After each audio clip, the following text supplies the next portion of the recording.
Once Otoji was awake, Nethan turned and made his way toward where Shirahoshi and Robin were playing. At that moment, Robin had sprouted dozens of little arms and was mercilessly tickling Shirahoshi. The young princess writhed on the deck, giggling and gasping. "Stop! It tickles too much, Sister Robin!" Nearby, Bai Xing's tail thrashed anxiously, her huge eyes welling with tears.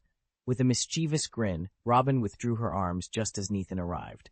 "Lord Nethan," Bai Xing called softly, bowing her head respectfully. Nethan returned her bow with a warm smile, then gave Robin a slight nod. Everything was fine with Otoji. Encouraged by his gentle demeanor, Bai Xing relaxed and, her voice full of wonder, asked, "Lord Nethan, Sister Robin says that on land there are real forests, a real sky, even a real sun. Is that true? I'd love to see them." Nethan's eyes sparkled. "It's true," he replied. "When you're older, I'll take you to the surface. You're still too young to wander far from home." Bai Xing thought it over and found it perfectly reasonable. He beamed and nodded. "Deal!" With an innocent grin, Nethan extended his pinky. Bai Xing shyly lifted his own, and the two children slotted their little fingers together, thus sealing their playful abduction agreement. Nethan straightened and turned to Princess Shirahoshi, who was hurrying toward them. "If anything comes up, especially anything involving Bai Xing, and you can't involve the Whitebeard pirates, just send word to me," he said quietly. "Of course," the princess replied, her eyes bright and alert. She'd caught the quiet note of resolve in Nethan's voice. He gave a small, confident smile, then tilted his head to watch the sky above Fishman Island, a distant look in his eyes.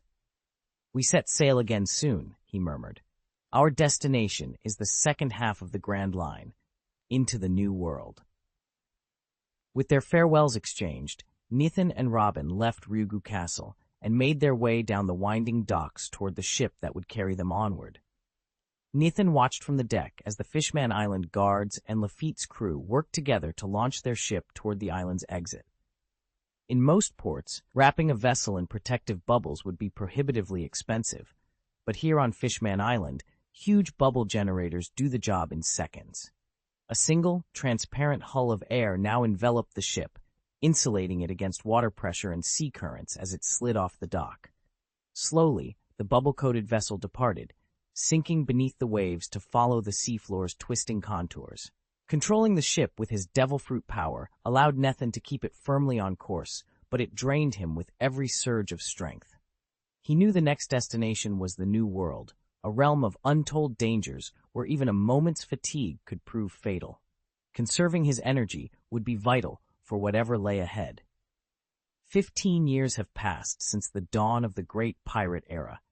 Now, in the heart of the New World, news of a new threat has spread like wildfire. Ghost Hand Rhodes, captain of the Ghost Hand Pirates, has earned a staggering 1 billion berry bounty. That figure stunned the world's pirates and marines alike. No one in history, not even in the earliest days of the Grand Line, had ever carried a reward so immense before crossing the first half of the sea's most perilous stretch. Whispers of Rhodes's deeds, his ruthless tactics, his uncanny ability to vanish without a trace, have reached the four emperors and every major power in the New World. All eyes now turn toward the Ghost Hand Pirates, and toward Nethan, who prepares himself for the trials that surely await in these uncharted waters. The New World is ruthless. Even the Yonko, whose reputations tower above all others, can't help but steal glances at certain bounties. A 1 billion berry reward is no small matter. "Huh," Big Mom murmured from her place at the head of the banquet table. She cracked a wide, fearsome grin as she flicked the wanted poster aside and plowed her fork into the nearest slice of cake. Everyone in these seas knows how perilous it is to carve out a life beneath the world's 4 greatest pirate empires.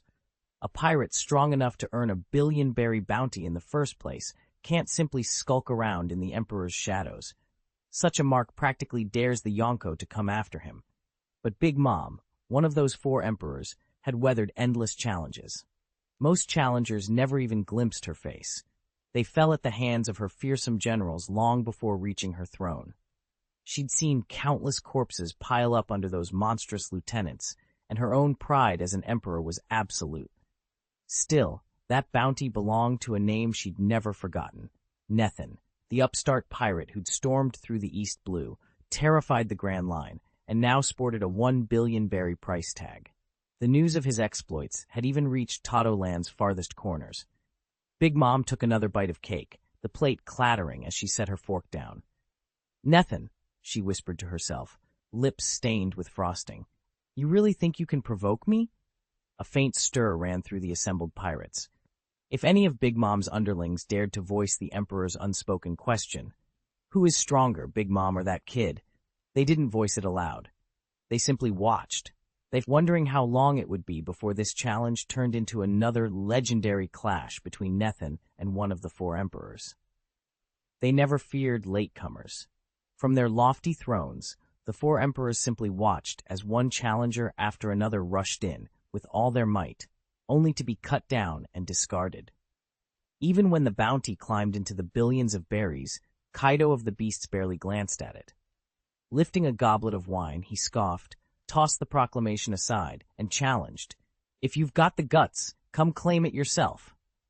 It had been years since any fight had truly thrilled him, aside from the occasional duel with another emperor or the navy, and he longed for something that would finally stir his blood.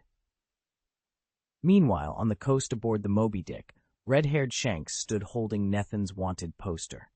His eyes flashed beneath his scar as he murmured to himself. Across from him, Ben Beckman leafed through the paper, a cigarette dangling from his lips. He looked up, a slow grin spreading across his face. "Your hunch was right, Shanks," he said, nodding toward the photo of Nethan's daring grin. "That boy's bound to cross our path again." Whitebeard, the world's most formidable pirate, sits on the deck of his ship, casually sipping wine as he pores over a special edition newspaper. His eyes settle on a new bounty poster, and he lets out a low chuckle. Well, here's a remarkable lad, Nethan.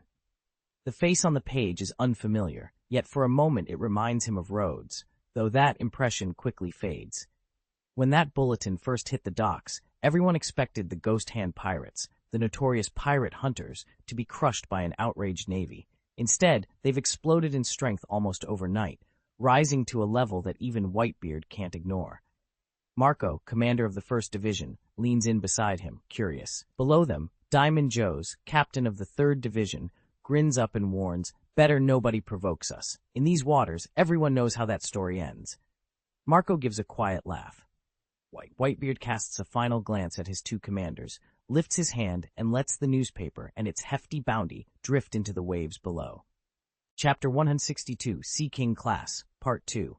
Nethan watched Fishman Island shrink in the distance, the seabed slipping beneath their vessel. "What happened to that dragon man?" he asked Luo, turning to him. Luo leaned against the bulkhead, his gaze dark with thought. "He's not dead," he said quietly, "but you won't believe his surname." He paused, then let the name fall. "Don Quixote." Nethan's brow shot up. "Don Quixote? As in Doflamingo?" "Exactly," Luo confirmed. "His full name is Musgard Don Quixote, a direct member of the same clan. You should know the celestial dragons haven't remained a single bloodline over 8 centuries. They splintered into dozens of families, and Doflamingo is only one branch." A flicker of surprise crossed Nethan's face. "So the dragon man they captured on Fishman Island, he's Doflamingo's cousin?" Luo nodded.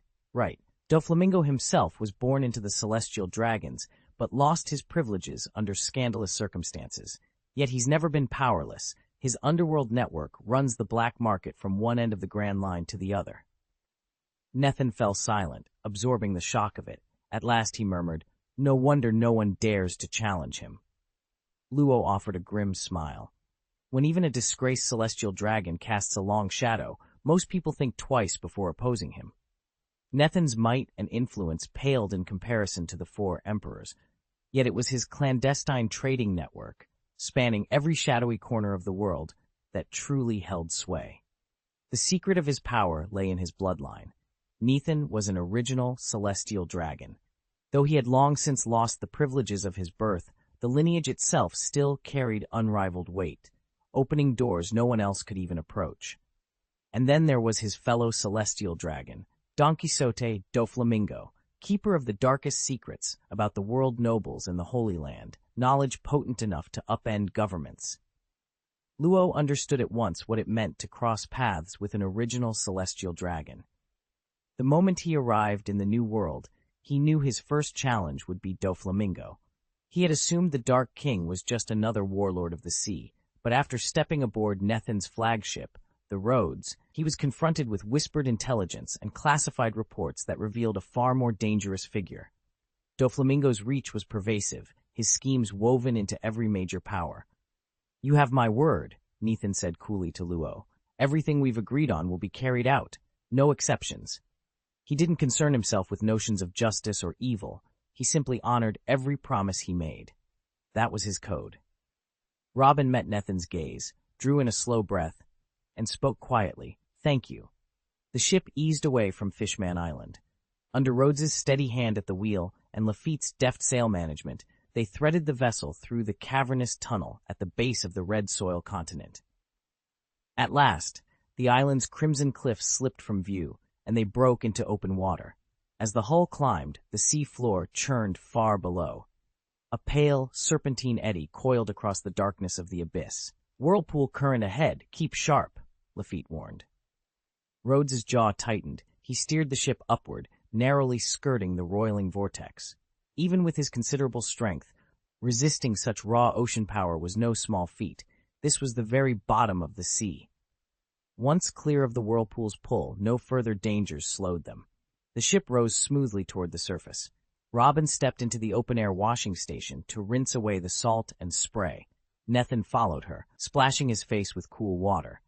Then, with a sudden rush, they burst through the waves and found themselves in the midst of a fierce hailstorm. Sharp ice pellets stung the deck and whipped across the dark, restless ocean. Undeterred, they pressed on, the next leg of their voyage waiting just beyond the frozen roar of sea and sky. Nethin felt the hull shudder as the last of the protective bubbles shattered into mist. Instantly, hailstones, hard and icy as cannonballs, began pelting the deck. Loa and Lafayette lunged to steady themselves against the fierce, rattling onslaught, while Nethin tugged on his white coat and stepped out, eyes narrowed against the fury overhead. The ship groaned under the twisting strain, yet to their astonishment, one enormous chunk of hail, bigger than a man's fist, froze in midair, slid quietly down the curved hull, and clattered into the sea below. They had entered the new world. Within Rhodes's reinforced hull, Lafayette now had space to unfurl the sea charts and tap at the wrist-mounted navigator. 3 needles spun on its face, each pointing toward a different island, but without knowing their precise longitude and latitude, none of the readings could be trusted until they reached land. The crew would have to pick one at random and see where it led. After a heartbeat of silence, Lafayette's finger hovered over the dial's steadiest arrow. "Starboard by northeast," he announced, and the helmsman adjusted the wheel. The sails snapped taut in the wind as the ghost-hand pirates pressed on. These weren't straw hats, reckless enough to chase phantom signals. They were calm, deliberate, and would only commit to an island whose pointer held firm. Snap! Snap! Snap! The clasps of the chart case clicked open. Nethin leaned over the rail, chart in hand, and stared down at the shimmering waters ahead. Whatever awaited them on that island, they would meet it prepared. Nethin guided the ship onward, even as the hailstones grew ever larger, some as big as a man's head, each one capable of piercing the hull in an instant. Yet Rhodes's barrier held firm, proving Nethin had made the right call in resisting the urge to use his twisting power to haul the vessel up from the seabed. After what felt like an eternity, the ship finally burst out of the hail-choked waters into a stretch of open sea. Here the wind had settled, the currents had calmed, everything appeared normal. "We're safe, for now," Nethin muttered, lowering his arm. Instantly, the warped wall enveloping the hull retracted at his command. But no sooner had his words fallen into the air than a deafening roar shook the ship from below. The deck pitched violently as the vessel shot upward, soaring dozens of meters above the waves before listing precariously to one side. "Hold on!" shouted Lafitte. He, Luo, and the rest of the crew lunged for railings and rigging, wrestling themselves into stances of desperate balance. Robin, caught off guard, slipped on the slick deck and tumbled toward Nethin. In that precarious moment, every life aboard hung by a thread, and whatever force had launched them skyward was only just revealing itself. Nethin's arm shot out instinctively, pulling Robin close to his side. He didn't look at her, though. His eyes were fixed on something far more alarming beneath the ship's hull. A sea king! Lafitte's voice was barely a whisper, but his pallid face said everything. They'd just cleared the Hail Sea, and now they'd sailed straight into Sea King territory. No gentle breezes here, this was chaos incarnate. Compared to these waters, the first half of the Grand Line had felt like a vacation. A thunderous hiss thundered up from below, so piercing that Lafitte and Luo both clapped their hands over their ears. The sound rattled every bone in their bodies. Nethin's eyes glowed with determination. He drew on the ripple of his devil fruit power, a subtle distortion in the air that swallowed up the shriek before it could reach him and Robin. Gently, he lowered Robin to the deck, then sprang toward the rail. Below, an enormous head had thrust itself through the waves. Its massive skull propped the ship's bow high in the air. By comparison, the vessel's modest length, mere tens of meters, was nothing more than a snack to this leviathan, whose body likely stretched for kilometers. Nethin steadied his stance, hand on the hilt of his sword, as the sea roared all around them. The real trial had only just begun. Nethin spotted the Sea King just as it fixed its gaze of Hall and the boat above. The creature's great eyes flared, pupils sliding up toward its skull. With a thunderous roar, it reared back and flung the vessel skyward. Then, like a colossal serpent, its massive tail whipped through the air, power enough in a single sweep to level an entire city block, given that the Sea King's body stretched for thousands of meters. A cold snort escaped Nethin's lips. He swept out his arm, unleashing a spiraling wave of force that caught the boat's hull and held it aloft. In the same motion, he twisted his wrist and delivered a savage backhand strike into the Sea King's tail, driving the monstrous limb off its deadly trajectory. Chapter 163, Giants, Chapter 3. Boom! A thunderous shockwave from the Sea King's tail slammed into Nethin's spiraling strike in midair. The two forces locked for a heartbeat, then Nethin's power surged through. With a fierce roar, he drove the tail downward, spraying crimson across the churning sea. The wounded leviathan let out a panicked screech, then darted beneath the waves and vanished into the depths. Whoosh! Nethin landed hard on the deck, every muscle aflame. Gasping for breath, he seized the helm. "We've got to get out of here," he growled to Lafitte. "I can handle a Sea King this size, but if we run into a bigger one, I won't have the strength left, especially if we try to fly above the storm." Lafitte nodded grimly. He shouted to Robin and Luo, "Haul in the sails. Set our course for the island we agreed on. Let's put this treacherous sea behind us."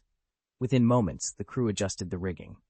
Their ship bore away from the hail-lashed waters, heading toward the distant island and sanctuary from lurking giants beneath the waves. Chapter Text: Giants at Sea. The ocean stretched around them in an eerie stillness, like the windless zones sailors whispered about, the perfect hunting ground for sea kings. Every few minutes, the surface would suddenly explode in a towering wave as a colossal sea king rolled and thrashed. Beneath the glassy water, vast dark silhouettes drifted, each glimpse more unsettling than the last. Nethin longed for Shireishi's steady presence. Without him, even Nethin's usual confidence felt brittle. He straightened, filled with defiance, ready to challenge the very heavens, yet at the thought of Bai Sing, his bravado faltered, and he shook his head. They had sailed only a short while when a murky shape slid under the waves off their port bow, sending ripples racing across the sea. "Sea Kings," someone breathed. "No, there's a ship!" Lafitte snapped up his brass spyglass, his eyes widening as he trained it on the disturbance. Nearby, Luo, his demon-forged blade strapped to his back, leaned forward. "What do you see?" Luo asked. Lafitte lowered the glass, voice low. "They're engaged with Sea Kings, but the foes, they're enormous. Giants." A hush fell over the deck as the crew absorbed his words, the sea's unnatural calm suddenly carrying the promise of a very different danger. Nethin stared at the sensor readout, frowning. To the colossal Sea Kings that prowled these waters, creatures easily over 1,000 meters long, his ship and its sister vessels were no more than snacks. Yet on his left, a shadowy hull, nearly 300 meters in length, drifted into view, its size rivaling that of a medium-sized Sea King. "Giants? Sea Kings?" Nethin murmured, exchanging a glance with Lafitte. The lieutenant's own eyes flickered with curiosity.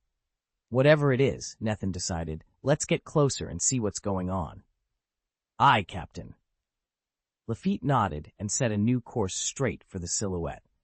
Even though this stretch of ocean bristled with danger, Nethan felt secure. He could lift the ship out of the water at a moment's notice, take to the skies if a truly massive sea king appeared. No matter how fierce the attackers, he could always stay just beyond their reach. Minutes later, as they closed the distance, the shape resolved itself.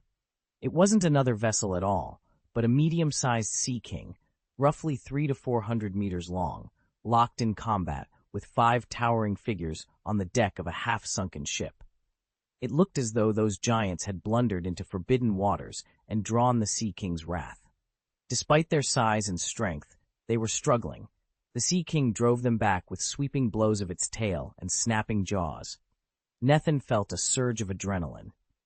"They're overmatched," he observed quietly. "Had they been better armed or more numerous, they might hold their own, but right now they're barely keeping the creature at bay." Lafitte leveled his gaze at Nethan, awaiting orders. The fate of 5 giants, and who knew what treasure or technology their ship carried, hung in the balance. "Prepare to intervene," Nethan commanded, voice low but firm. "I don't want them or that beast dragging us under. Readied weapons and deploy the fight drones. Let's turn the tide." "Aye, sir." Lafitte's response was all business. Around them, crews sprang into action. Nethan watched the desperate struggle unfold on the view screen, resolved to tip it in their favor before the ocean claimed them all. The giants towered over 20 meters tall, truly a formidable sight. But even their immense strength couldn't offset the gap in power between them and the mid-sized sea kings. Though these colossal warriors had earned their reputations on many battlefields, here, at sea, they were at a distinct disadvantage. They simply couldn't hold out for long. "Helding, this is madness. Get us out of here, now!" Rhodes, navigator of the new giant pirates, bellowed at his captain. With one fierce slash, he tore a jagged, blood-dark scar into the Sea King's thick hide. Beside him, Boatman Statham swung his spiked mace at the creature's head. The blow barely staggered it, and Statham himself was hurled off balance, sailing headfirst into the churning waves. "Damn it, Rhodes! You steered us straight into this trap!" Helding shouted, his voice nearly drowned by the roar of the Sea Kings. Giants were fearless fighters, but no sane warrior would choose to press a hopeless advantage, least of all aboard a wooden ship that could be shattered by a single crushing blow. Yet by drawing first blood, they had already provoked their foes.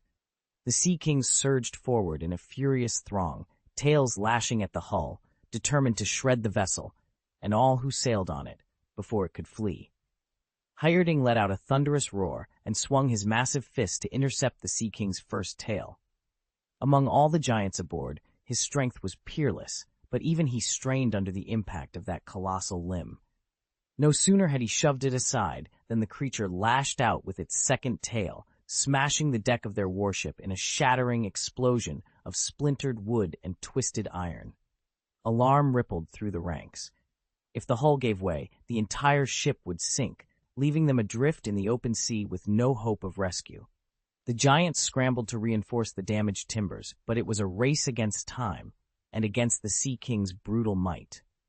Then, from the horizon, a strange energy crackled through the air. The surrounding atmosphere warped as if caught in a whirlpool, coalescing into a colossal fist of swirling wind. Dozens of meters across, that raging gauntlet barreled straight toward the Sea King's tail and struck it with a deafening boom. Scales cracked and blood spilled into the waves as the air-fist blast shattered the beast's armored hide.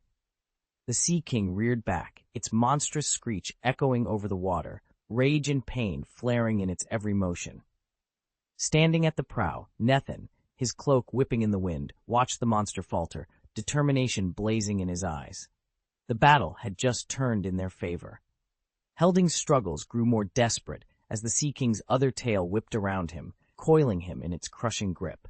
The creature's cavernous maw yawned wide, rows of jagged teeth glinting in the pale light. Helding thrashed his arms, desperately trying to break free, but there was nothing to brace against. He was helplessly suspended in midair, drawn inexorably toward those fangs. Just as the beast prepared to engulf him, a black blur shot through the air. An afterimage trailed in its wake, slicing across the sky faster than the eye could follow. With impossible speed, the shadow struck the Sea King's forehead, A single, whispering hum filled the air as a sword, crackling with coiling power, descended in a precise arc. Under Helding's stunned gaze, the Sea King's colossal head was cleft neatly in two. But there was no crimson spray, no churning tide of gore. Instead, the monster's flesh parted like soft clay, each half revealing a smooth, rubbery interior. The clean, circular ink spot. Ezion looked less like a blade's work and more like a lump of plasticine snapped apart. Helding dropped to the deck, coughing, his limbs trembling as he tried to comprehend what had just happened. At his feet stood Nethin, his long, dark coat flaring around him, and his sword still humming with residual energy. Nethin sheathed the blade with a quiet click, his eyes never leaving the oddly pristine wound in the Sea King's head. "Are you all right?" Nethin asked, extending a hand. His voice was calm, measured, yet adrenaline crackled beneath every syllable. Helding swallowed hard, then took the offered hand. Thank you," he managed. He stared back at the severed beast. "I've fought many foes, but I've never seen anything like that." Nethin nodded, gaze flicking to the creature's inert body drifting in the waves. "It's not natural," he said quietly. "No living thing should cut so clean or bleed so little. We've only scratched the surface of whatever magic animates this beast." He paused, then added, "Come on. We have to keep moving before more of them appear." As they turned away, the Sea King's severed halves bobbed eerily in the swell, silent witnesses to a power that neither man nor monster had yet begun to understand. Nethin hovered in midair, his gaze fixed on Helding as the giant captain plunged into the sea, sending a towering wall of water crashing outward. Around the downed leader, 3 other burly giants and a single towering woman broke the surface, 5 of them in all.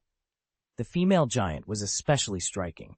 Her features were like an enlarged, regal version of Nami's, and even from Nethin's elevated vantage point, she dominated the scene with her graceful strength. If his memory served, these were the Helding giant pirates he'd first encountered back in Dressrosa. Chapter 164, Recruitment, Part 4. Nethin watched as the Sea King's massive form split in two and finally stilled. Hierding, water streaming from his beard, wiped his face, fell silent for a moment, then turned to the young man, floating beside Rhodes in the sky. Relief and gratitude shone in his eyes. "Thank you, Nethin," Hierding rumbled. "We owe you our lives." The other giants gathered on deck. Instead of clambering around in brute curiosity, each one simply beamed at Nethin, their honest smiles brimming with appreciation. Had he not intervened, they would have lost the ship, or worse, perished at sea. "You saved us all," Hierding added, his deep voice carrying across the timbered planks. Nethin inclined his head with a modest smile, though a sharper glint flickered in his gaze. He knew Hierding well, and he recognized the others as members of Hierding's new giant pirates, a 5-strong crew bound by a fierce camaraderie. Giants lived for centuries, frank and fearless by nature. Nearly every one of them was born for battle. Yet in their collective relief, they had come to see Nethin not just as a stranger, but as a true ally. A hush fell over the deck. The Sea King's remains drifted in the churned waters, and even the restless horizon seemed to pause, watching this new alliance form beneath gathering clouds. Nethin and Lafitte climbed aboard Helding's colossal pirate ship, joining the rest of their small party. Before them towered Helding himself, a giant of a man whose broad shoulders strained the seams of his coat. With him were 4 crewmates. Statham, the steady-handed boatman who guided the oars as if they were extensions of his own arms. Lord, their scatterbrained but well-meaning navigator. Goldbagu, a rotund chef whose passion for fire and meat was second only to his appetite. Gears, the ship's strikingly beautiful doctor, whose calm competence belied her gentle smile. Helding swept off his enormous hat and offered a deep, formal bow to Nethin. His deep voice rolled across the deck like distant thunder. "I am Helding, captain of these waters. Once more, I thank you, my benefactor, for your aid." Nethin chuckled and waved a hand. "Please, just call me Captain Nethin. We're friends now. No need for ceremony." Lafitte, leaning casually against the rail, gave a low whistle. "That's more like it, brother." As the giant straightened up, Nethin couldn't suppress a quiet grin. After weeks of dealing with cunning, backstabbing crews in the New World, it was a relief to face straightforward courage and loyalty, even if it came in such enormous packages. Their sheer size, though, was a double-edged sword. Impressive to behold, yes, but a giant walking target to any true powerhouse. If only they were a bit smaller, then they'd be unstoppable. A booming "Oi" drew Nethin's attention to Goldbagu, who was emerging from below deck carrying massive platters of charcoal-seared meat. He set them down with a flourish almost too big for the table, and then rolled out a barrel stamped Elbaf Finest. He tapped it confidently. For our honored guests.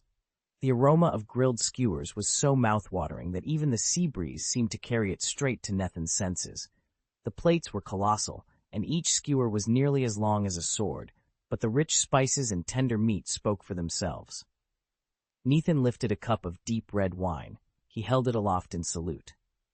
Well then, Captain Helding, word is, you've only just entered the New World, and we are the Ghost Hand Pirates. Shall we toast to new alliances? That name rings a bell, Rhodes mumbled, swaying slightly on his stool. Wine wasn't exactly his strong suit, and after 3 bowls he was already feeling the effects. Dr. Gears, the ship's stunning and sharp-tongued physician, arched an eyebrow. You're hopeless, Rhodes. The Ghost Hand Pirates are world-famous, have been for years. Didn't you see the papers 2 days ago? She ducked her head and pretended to squint. Even giants can read newsprint, if they've got a magnifying glass handy. Then she turned to Nethin, her tone suddenly respectful. Captain Nethin's bounty has already soared to 1 billion Baileys. 1 billion. Back in the day, our 2 legendary forebears, the Blue Ghost and the Red Ghost of the original Giant Soldiers Pirates, never topped 100 million each. We formed the new Giant Soldiers Pirates to restore that legacy. Soon enough, our name will echo across the entire Grand Line. Billion Baileys? Rhodes hiccuped in disbelief. A sudden laugh caught in his throat, and he sprayed the last of his wine straight into Dr. Gears's face. The cold shock snapped him fully awake in an instant. Nethin had always admired Captain Rhodes. After all, Rhodes had felled sea kings with a single strike, but tonight his respect ran even deeper. Giants valued power above all else, and by the time Rhodes, Lafitte, and the others set foot on Fishman Island, word had already spread. Each of their bounties had soared into the billions. No one raised an eyebrow. Who else could assassinate celestial dragons under admiral's orders and slip away unscathed? A 1 billion berry bounty was the bare minimum reward for such audacity. To Captain Rhodes, bellowed Goldbarg, one of the island's mightiest giants. With a wide grin, he slapped a handful of wine into Rhodes's face, lifted his cavernous bowl, and drained it in a single gulp. Rhodes chuckled and wiped the crimson droplets from his cheek. Nethin accepted a smaller cup passed to him from his shipmates and took a cautious sip. It burned, but he made no protest. At the far end of the table, Helding, leader of the Giant Soldiers Pirates, watched Rhodes carefully. His ambition was clear: restore his crew's former glory. Tonight, Nethin had not only rescued their benefactor, but had also proven himself a warrior worthy of legendary tales and a 1 billion berry bounty to match. If Nethin chose to join the Phantom Hand Pirates, Helding knew his own flag would be feared and respected again, faster than any giant could roar. Nethin's huge frame shifted as he rose to his feet. Giants rarely held their tongues, but before Helding could speak, Nethin's deep voice rumbled across the chamber. "What are your plans now?" he asked. "If you truly want to restore the Giant Soldier Pirates to their former glory, why not join us? I'll forge you into an invincible giant army." Helding stiffened. Giants didn't bother hiding their thoughts. Emotion carved itself across their faces.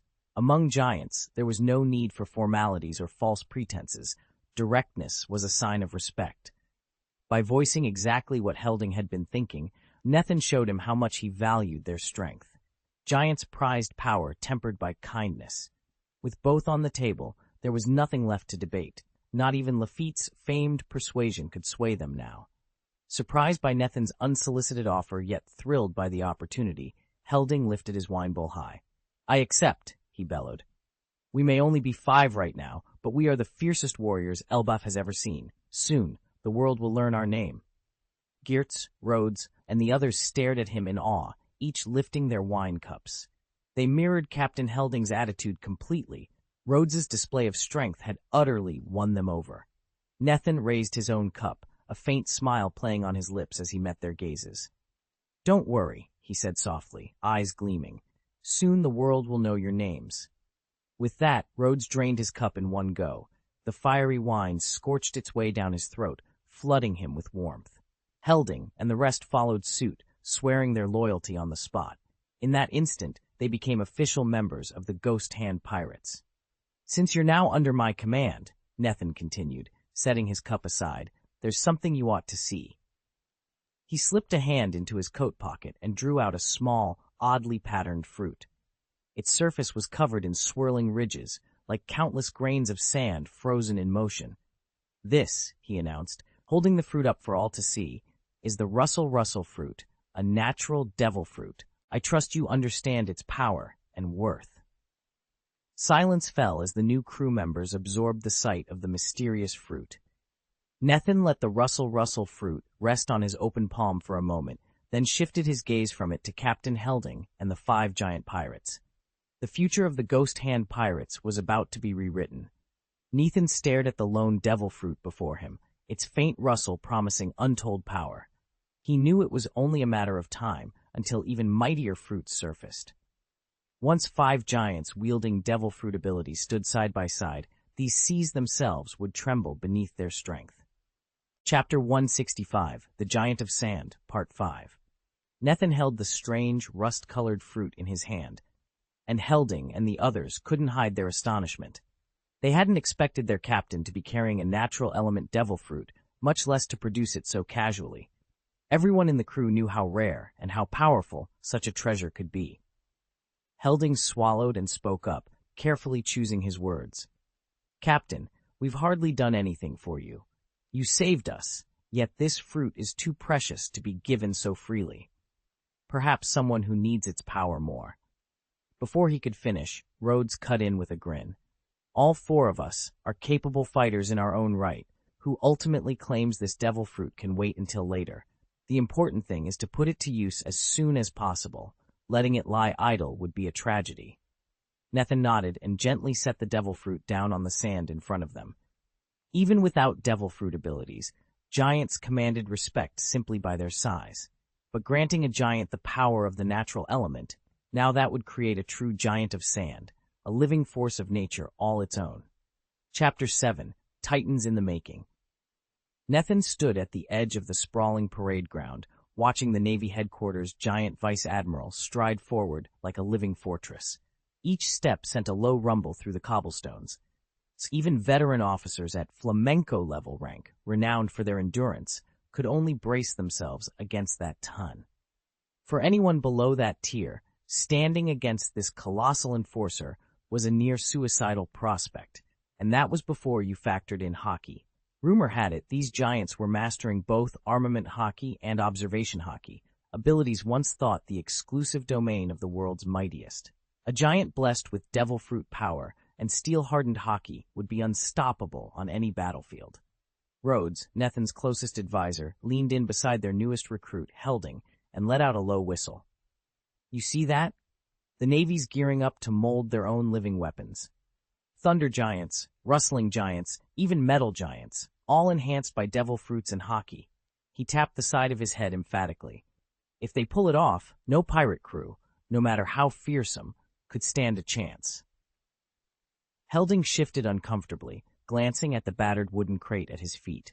Inside lay the rustling fruit, its mottled red skin swirling with potential. He'd been itching to claim it ever since they'd seized it from the merchant ship, but Rhodes's warning gave him pause.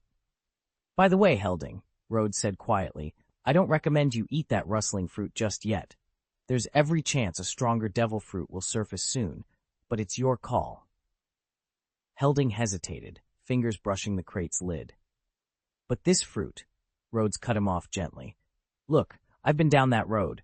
I once toyed with the idea of dual fruit mastery, thunder and twist together. But to take on 2 fruits, you've got to invest 5 talent points in dual fruit training. And even then, you don't wake up invincible.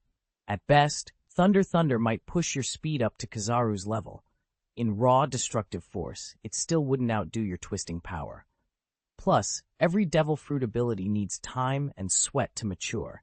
You don't just gain a god mode the moment you swallow it." Nethin watched them both, heart pounding. The Navy's plan to fuse gargantuan biology with hockey and devil fruits felt like the cruelest perversion of power he'd ever seen. If they succeeded, the seas themselves would teem with walking war machines.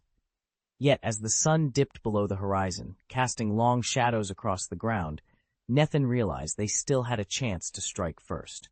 With Rhodes's cunning and Helding's raw talent, perhaps they could assemble their own counterforce, pirate giants of legend, trained in the same arts the Navy coveted. But to do that, Helding needed to make the right call. He stepped forward, placing a steady hand on Helding's shoulder. "We'll find you an even bet, or devil fruit. One that suits your style, and if the Navy makes their move, we'll be ready." Helding nodded, resolve replacing uncertainty in his eyes. Somewhere deep down, he felt the surge of promise that came with the unknown, the same promise that had driven Nethin across half the Grand Line. Now, more than ever, they would need every ounce of cunning, every scrap of power, to keep the balance of the seas from tipping into tyranny. And they would start by choosing their fruits and their fates carefully. Helding lifted the devil fruit carefully between his giant fingers. It was far too large to bite into, yet its weight spoke volumes. That weight was trust. When Captain Nethin first vowed to restore the giant soldier pirates to their former glory, many had written him off as a dreamer. But Helding never wavered. Nethin had freely bestowed upon them such precious treasures as the rustling fruit, a clear, undeniable pledge of faith. Now Helding's eyes gleamed with renewed purpose. He dropped to one knee before the captain and spoke with fierce conviction. "Thank you, Captain Nethin, for your trust. We, your new giant soldier pirates, swear we will never fail you." Nethin inclined his head in acknowledgement, a quiet smile playing at his lips. Lafitte, who'd been watching from a nearby crate, caught Helding's triumphant gaze and then looked to the captain. No further words were needed. Giants prized straightforward action above all. After a brief council with Gears and the others, Helding rose and addressed Nethin again. "We shall honor your command. Rhodes will take the rustling fruit." At Nethin's signal, their navigator Rhodes accepted the devil fruit. Instantly, golden sand swirled around him, reshaping his towering form into a living sand giant. The transformation complete, Rhodes knelt, sand drifting from his shoulders like a soft rain. "Captain," he rumbled, sand grains tinkling like a chorus, "your trust has made me more than I was. I stand ready to serve." Nethin pressed a hand to his chest. "Then let our voyage begin. Together, we'll reclaim our name and sail into legend." With that, the newly empowered giant soldier pirates set their course, the promise of adventure carried on the wind and the sands beneath their feet. Clutching the small, rustling fruit in his hand, Nethin's eyes gleamed with anticipation. In one smooth motion, he tossed it into his mouth and swallowed it whole. Almost instantly, a roaring surge of power shot through his body, reshaping him from the inside out. His broad shoulders and tousled hair dissolved into fine grains of sand, drifted away, and then, as if pulled back by an unseen force, reassembled into their original forms. He tried to rise, but his massive fists crumbled into sand the moment he planted them on the deck. For a heartbeat he froze, alarm slicing through him, until he reminded himself this was the devil fruit's power at work. As a giant warrior, he'd always adapted quickly, and already he felt control returning. Unlike fruits that caused decay or withering, the rustling fruit blessed him with raw, unadulterated strength. Nethin's height, already well over 20 meters, spiked further as he gathered every grain of sand around him. In moments, he molded it into a colossal fist nearly 100 meters across. The sheer force concentrated in that blow was more than enough to topple the Sea King he faced, an enormous leviathan whose body stretched for hundreds of meters. He swung his newly formed sand fist with devastating precision. The deck trembled beneath the impact, and Nethin couldn't help the fierce grin that split his face. This power, this pure, thunderous might, was his alone now, and nothing would stand in his way.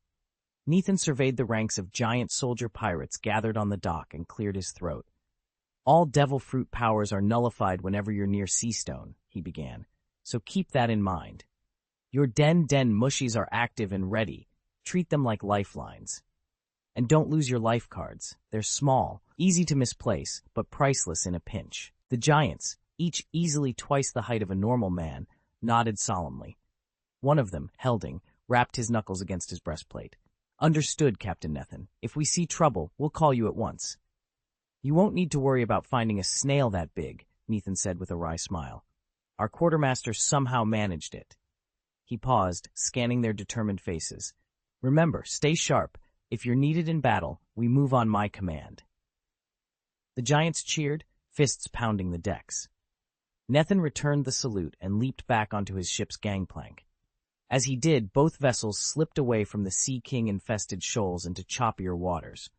For now, the giant's true strength remained hidden, too conspicuous to unleash without warning. But Nethan knew it wouldn't stay that way for long. Nethan watched the giant soldier's pirate's ship fade into the distance. He stood on his own deck, eyes glittering with purpose as he whispered to himself, "Time to head back to the empty island. We've also got leads on the metal fruit and the barrier fruit. Order CP9 to dig up everything they can." No sooner had the thought crossed his mind than the sea current beneath their ship roared to life, its force surging tenfold. The vessel shuddered, then shot forward with sudden, breathtaking speed. Nethan's brow furrowed. He moved to seize the helm, when a shout rang out from above. "Captain! Land ho!" The call came from Lafitte, perched high in the crow's nest. Nethan looked up, following his first mate's gaze toward the horizon. Through the spray and mist, a dark shape was taking form. An island, almost within arm's reach now. But the sea had other plans. As the ship slammed into a stronger vein of current, it twisted sharply to starboard. The decks lurched violently, and Robin and the rest of the crew staggered, clutching railings to keep from being swept overboard. Nethan's heart pounded. He adjusted the wheel with all his strength, steadying the ship against the unexpected turn. In the wake of the sudden maneuver, the island's rugged cliffs loomed larger, promising both danger and the answers he sought. "Hold fast," Nethan bellowed. "Prepare to anchor, and keep your eyes peeled. We don't know what awaits us ashore." As the crew scrambled to secure lines and ready the anchors, Nethan allowed himself one steadying breath. The empty island lay ahead, and with it the key to the metal fruit and the barrier fruit. Whatever challenges this new land held, he was determined to face them and unlock its secrets. Nethan pressed his foot down, and the swirling current fell completely still. As the island's shadow resolved before them, Rhodes glanced his way and said, "We've arrived. Let's go." Chapter 166, The Beast Pirates. First update. On the west coast of Icefield Island, Nethan and his crew dropped anchor and prepared to go ashore. Oddly enough, the sea breeze felt like a gentle spring wind, yet the island was draped in a heavy blanket of snow. The moment they set foot on the dock, a bone-chilling cold stabbed through their layers of clothing. In the New World, charting a navigational marker and calibrating the magnetic readings rarely took more than half a day, but it still required a landing party. The climate here was far stranger than anything they'd encountered in the first half of the Grand Line. Nico Robin exhaled a puff of frosty mist, shrugged into her white parka, and pulled a thick fleece hat low over her ears. She fell in beside Nethan as they stepped onto the snowy shore. Along with them, the ever-imperturbable Lafitte surveyed the landscape with keen interest. Tapping a mahogany cane against the ice, he melted into the drifts almost as if the snow itself had swallowed him. "Let's circle the island," Nethan said, shrugging into a brown, fur-trimmed coat. His powerful physique could withstand the cold easily, but he preferred not to stand out against the stark white landscape. If any historical inscriptions, stone tablets, or other valuables turn up, rendezvous back here in half a day. Lafitte nodded once, then vanished into the swirling flurries. Robin tucked her chin against the wind and set off beside Nethan, their boots crunching in the brittle snow. Ahead of them lay an island of mysteries, and somewhere within its frozen heart, the beast pirates were likely lurking. Nethan brushed a swirl of snow from his coat as he stepped ashore alongside Rhodes and Robin. What met their eyes was nothing like the deserted, icebound outpost they'd imagined. Despite the biting cold, the settlement throbbed with life. Broad-shouldered villagers, clad in heavy furs and sporting thick beards, hoisted enormous logs through the streets as if they weighed no more than driftwood. Feeling conspicuous in his slim travel coat, Nethan drifted toward the quieter fringes of town with Robin at his side. That's when he noticed it. A large banner draped across two wooden posts its surface glazed in frost. A sudden gust of wind flensed away the ice, revealing a stark emblem, a bull's skull outlined in black. His heart skipped. That emblem belonged to the 100 Beast Pirates, one of the feared 4 emperors. Nethan swallowed hard, a rush of excitement and apprehension surging through him. Yet he didn't hesitate. With renewed determination, he pressed deeper into the island, eager to discover what lay ahead. Nethan crouched behind a weathered wooden cart on a narrow-waist, snow-dusted street. Even as members of the Beast Pirates, they couldn't ignore a chance at profit. Any valuable loot was fair game. But they were also painfully aware of the bigger players on the Grand Line. The 4 emperors, the Navy headquarters, the world government. Compared to those forces, the Beast Pirates were rank amateurs. "Keep your eyes peeled," whispered Rhodes, her breath misting in the frigid air. "This town's small but crowded. Lots of folks flock here for the ice stone. It's rare outside this island, and they pay handsomely for it." Nethan nodded. He wasn't here for the jewels, though. His interest lay elsewhere. A little later, they climbed a gently sloping hill just beyond the settlement's edge, where a fresh layer of powdery snow covered everything. Robin knelt beside a jagged fissure in the ground and swept the snow aside with a gloved hand. Beneath lay striated bands of pale blue and white, layers of solid ice stone. Robin's eyes gleamed. "This deposit is impressive, but that's not what really matters. Look at these layers. They're too uniform, too pristine. An island like this shouldn't exist naturally." Nethan leaned in for a closer look. "You mean someone made it?" "Exactly." Robin tapped her gloved finger against the stone. "Geologically speaking, this formation couldn't have happened by chance in just a few hundred years.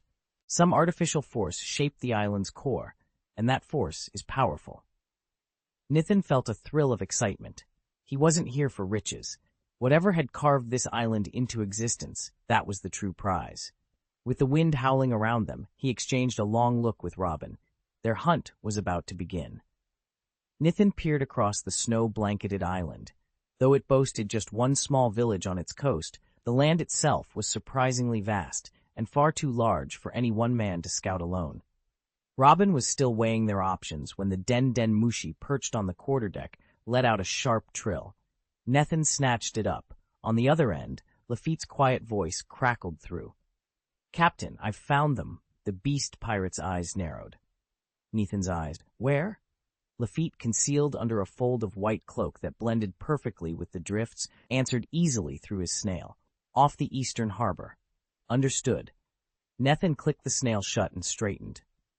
The easy nonchalance he'd worn moments before was gone, replaced by focused resolve. He looked to Robin. "Let's move, East Harbor." They weren't chasing a fight with Kaido himself. If that had been the commander's ship, they'd turn tail and flee without hesitation. But if it belonged to another beast pirate whose bounty was high, or if they were guarding some priceless treasure, well, that was an opportunity neither of them would want to miss. A faint, confident smile touched Nethan's lips as he and Robin set off. All the powers in the world call the Ghost Hand Pirates the Lunatic Pirates, and their captain, Nethan, has earned a reputation as a man utterly without fear. If everyone already thinks him mad, it makes perfect sense to turn to the 4 emperors for backup. Neither the world government nor the Navy dares move against him directly. They'd have to haul him off to impel down. And if Kaido, one of the Beast Pirates' own emperors, ever set his sights on Nethan's head, the Marines would be powerless. On the east coast of Glacier Island, a bitter wind whipped across the snowfields. Keen, one of the 3 disasters under the 100 Beast Pirates, stood with his arms folded, watching a steady parade of laborers ferrying crates from Icefield Island to waiting ships. Icefield was famous for its ice stones, crystalline gems as clear and hard as diamonds, and the natural quarries here attracted every sort of opportunist. But the Beast Pirates had claimed the island as their own territory. No one dared risk their wrath by stealing a single fragment. In exchange for that unspoken protection, the miners and traders were required to pay tribute every 6 months, depositing their finest stones in the Beast Pirates' coffers. Keen surveyed the operation with a cold smile. This was what power looked like, a steady stream of riches flowing into the hands of those bold enough to seize it. And as long as the Beast Pirates held Icefield, no rival crew, government force, or so-called lunatic could challenge them here. Though the tribute was hefty, it was still preferable to risking raids by the sea's countless pirate bands. A slightly lighter payment this season was a small price to pay for the beast pirates' protection. Captain Nethan stood shirtless on deck, his bronzed muscles rippling with each deliberate step as he approached the stacked crates. With a quick motion, he pried open a lid and began counting the chests inside. "Is this everything?" he asked, his tone calm but edged with steel. The mayor of Frostfield, tasked with delivering the tribute, shifted awkwardly, rubbing the back of his neck. "My apologies, Lord Nethan.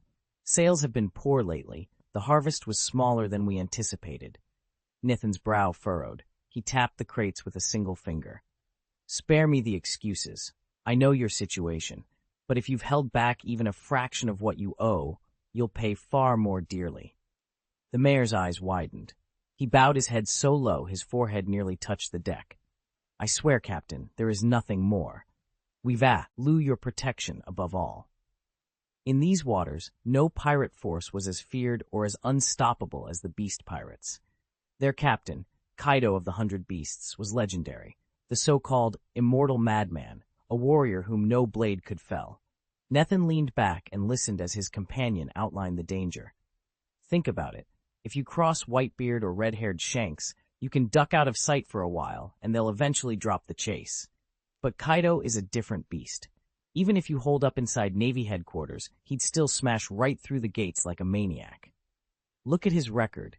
Countless insane feats, yet no one's ever managed to kill him. Not the Navy, not the other Yonko.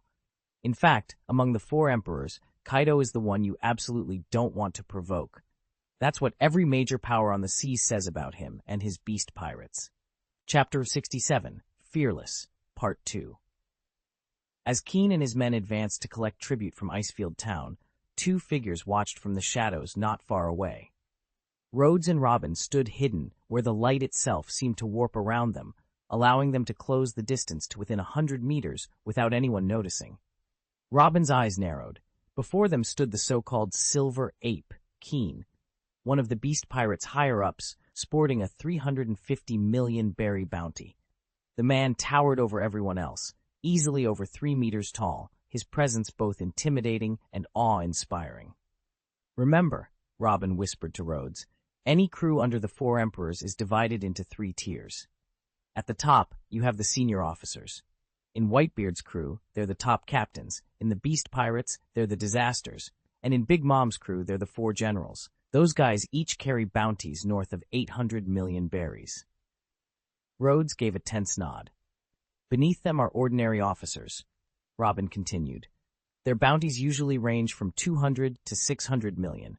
Below that are the lieutenants and low-ranking team leaders, under 200 million berries. And at the very bottom, the foot soldiers, whose bounties rarely exceed 100 million.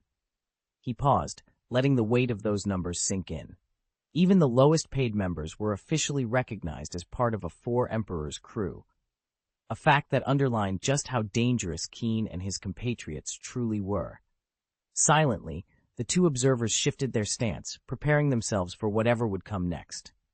Nethan studied Keen from across the snowy clearing, his eyes narrowing. The 4 emperors' crews were terrifyingly vast, official officers, countless hangers-on, and nameless foot soldiers at the very bottom. Arguably, Keen's squad fell into that lowest tier of the Beast's pirates. If Nethan struck now, the 3 disasters would be sure to notice, and Kaido would soon be on high alert. Robin, standing at his side, leaned in and murmured, "You're really going to kill him, aren't you?" Nethan's grin was cold, a flash of crimson in his gaze.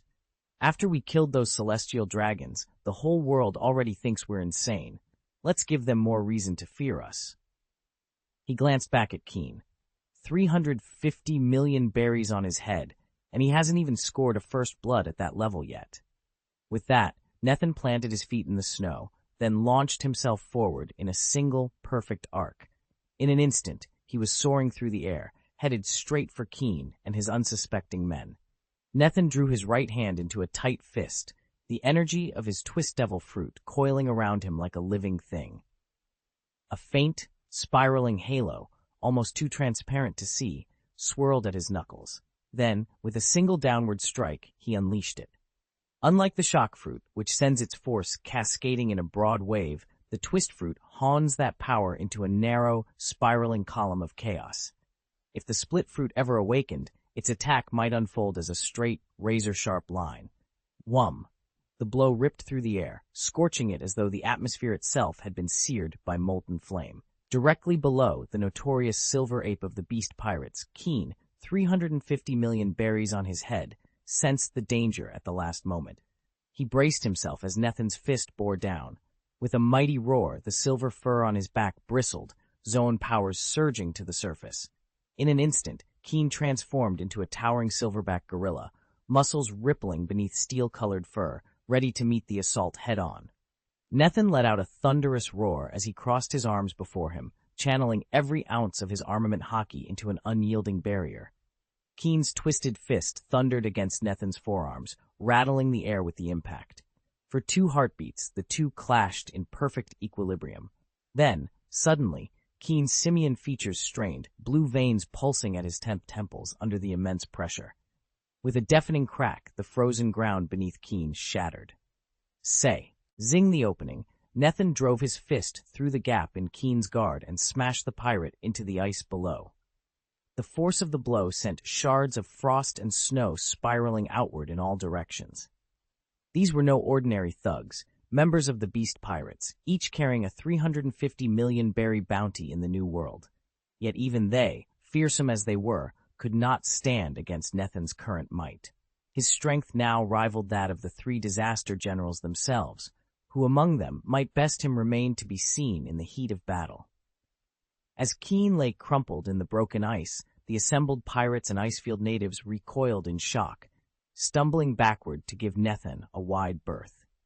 Silence fell over the frozen plain, broken only by the settling of shattered ice and the ragged breaths of those who now knew they faced a power far beyond their reckoning. As the fierce wind and driving snow finally subsided, every eye in Icefield town snapped to the sky. There, cutting through the gray haze, was Nethan, hurtling downward like a meteor, headed straight for the giant ice chasm at the plaza's center. A stunned murmur spread through the assembled crowd, townsfolk and beast pirates alike. Lord Keen was a high-ranking cadre of the beast pirates. How dare anyone assault him? They stared in disbelief at the dark silhouette arcing through the air. Who could be brave or foolish enough to challenge Keen, and why? A thunderous roar shook the frozen ground as Keen burst from the icy pit. His massive ape-like form leapt into view, crimson blood at the corner of his mouth and rage blazing in his eyes. He advanced, every sinew coiled for attack. But before he could strike, Nethan was already upon him. With inhuman speed, he swung the same crushing blow he had used moments before. Keen's face flickered with shock. He clawed at his chest plate, summoning his hockey in a desperate defense, but it wasn't enough. The impact sent him reeling backward, crashing into the ice chasm with a shower of fractured ice. This time, even the howling wind fell silent. The ice beneath their feet exploded outward, fissures spreading in a spiderweb pattern for tens of meters. Every onlooker recoiled in shock, then a stunned voice cut through the chaos. "That man, it's Ghost Hand Rhodes." Almost at once, another shout followed. And could that be Nethan? Although Nethan had only just arrived in this world, word of his 1 billion berry bounty and the massacre of the Tianlong clan had already circulated everywhere. Cold sweat beaded on foreheads, panic and dread flickered in their eyes. These were members of the 100 Beast Pirates, always the aggressors, never the victims. To see Rhodes strike first was unthinkable. His animal fruit power proved every bit as formidable as the legends claimed. 2 thunderous punches had sent Keen hurtling into the ice, shattering it like glass. Rhodes now leaned over the jagged crater, his grip clamped over Keen's shoulder in a display of raw dominance. His voice was calm, almost casual. If he were an ordinary devil fruit user, or even just another superhuman, those 2 blows would have left him crippled. The animal-type creature boasted immense vitality, defense, and toughness, but Keen held his ground, emerging with only minor wounds. Chapter 168, 300 Million Berries Reward, Part 3. Boom. The ice sheet cracked and splintered as Keen exploded free from the frozen pit, collapsing onto the shattered surface in heavy, ragged breaths. He glared up at Nethan with equal measures of fury and grudging respect. He recognized the phantom hand at once, and yet this was no ordinary skirmish. Since joining the Beast Pirates, no one had ever dared attack first. Keen's eyes flickered with cold wrath as he addressed Nethan in a low, dangerous voice. Phantom hand. Nethan, do you even understand what you're doing? If I thought I could beat you, I wouldn't waste time talking. Anyone who provokes the 100 Beast Pirates ends up dead. That's the rule. Nethan straightened, his expression calm. I heard no one can provoke the Beast Pirates without paying the price. I wanted to test the rumor. Silence fell. Frostfield's townsfolk and the surrounding pirates stared in disbelief. He deliberately taunted the most feared crew on the seas. It was more reckless than anything Droughtjack ever tried. Keen's blade ignited with swirling, shadowy energy. Then let me teach you why that's suicide. With a fierce battle cry, he lunged, the air screaming as his twisted slash cut toward Nethan. Nethan's blade sang as he drew Chunlei from its scabbard with a sharp metallic ring. In the next instant, he unleashed a twisting slash 3 feet long that cleaved the air like a rift in the void. Keen's eyes snapped open at the threat. He kicked off the ground with brutal force, vaulting aside just in time to let Nethan's blade hiss past. With a roar, he drove his fist down in return. Ape King Fist! He bellowed, channeling the feral power of the beast system into a single devastating blow. Dark, rippling chi enveloped his arm, radiating raw strength and control, comparable even to a fledgling supernova. Unfazed, Nethan shifted his grip and countered with a backhand thrust of his sword. He compressed twisting energy just above the blade's edge, intent on shattering the incoming defense. The tip of Chunlei met Keen's chi-shrouded knuckles with a crisp clang, metal ringing against aura. For a heartbeat, steel and energy locked in stalemate. Then, with a sickening snap, the sword's tip pierced through. Chunlei cut clean through Keen's dark ki and ripped into the hardened flesh of his fist, drawing a thin line of blood. Nethan's fist drove into Keen's side with brutal force. Despite the searing pain, Keen refused to relent. He gritted his teeth and pressed another blow home. In his silver ape form, Nethan's sword, Chunlei, felt like a needle to Keen. Each jab stung sharply, though it did little lasting damage. Under the strain of their opposing strengths, Chunlei bent in a shallow curve. Realizing Keen was about to wrench the blade free, Nethan let out a cold snort. In one swift motion, he thrust his left hand forward, extending his index and middle fingers like twin spears. 2 crackling tendrils of distortion energy shot out and struck straight for Keen's eyes. Keen sensed the attack just in time, but he was locked in place by the sword's hilt. With no time to dodge, he threw up his armored right arm to block the assault. Nethan's energy blade sliced through the metal plating, gouging 2 smoking holes in Keen's forearm. At that same instant, Chunlei pulsed in Nethan's grip, its hilt thrumming violently against Keen's trapped fist. Nethan withdrew his hand, his gaze hard and unyielding. He poured raw distortion power into Chunlei's hilt. A deafening roar filled the air as the blade's edge flared with energy. The world seemed to shudder under the sheer force of the awakening sword. No matter how massive and reinforced Keen's fist was, it couldn't withstand the force behind Nethan's blow.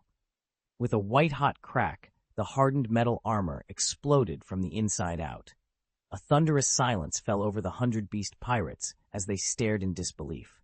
They all knew Nethan's reputation. He'd only just arrived in the New World, yet he'd put up a bounty of 1 billion belly for assassin, a celestial dragon.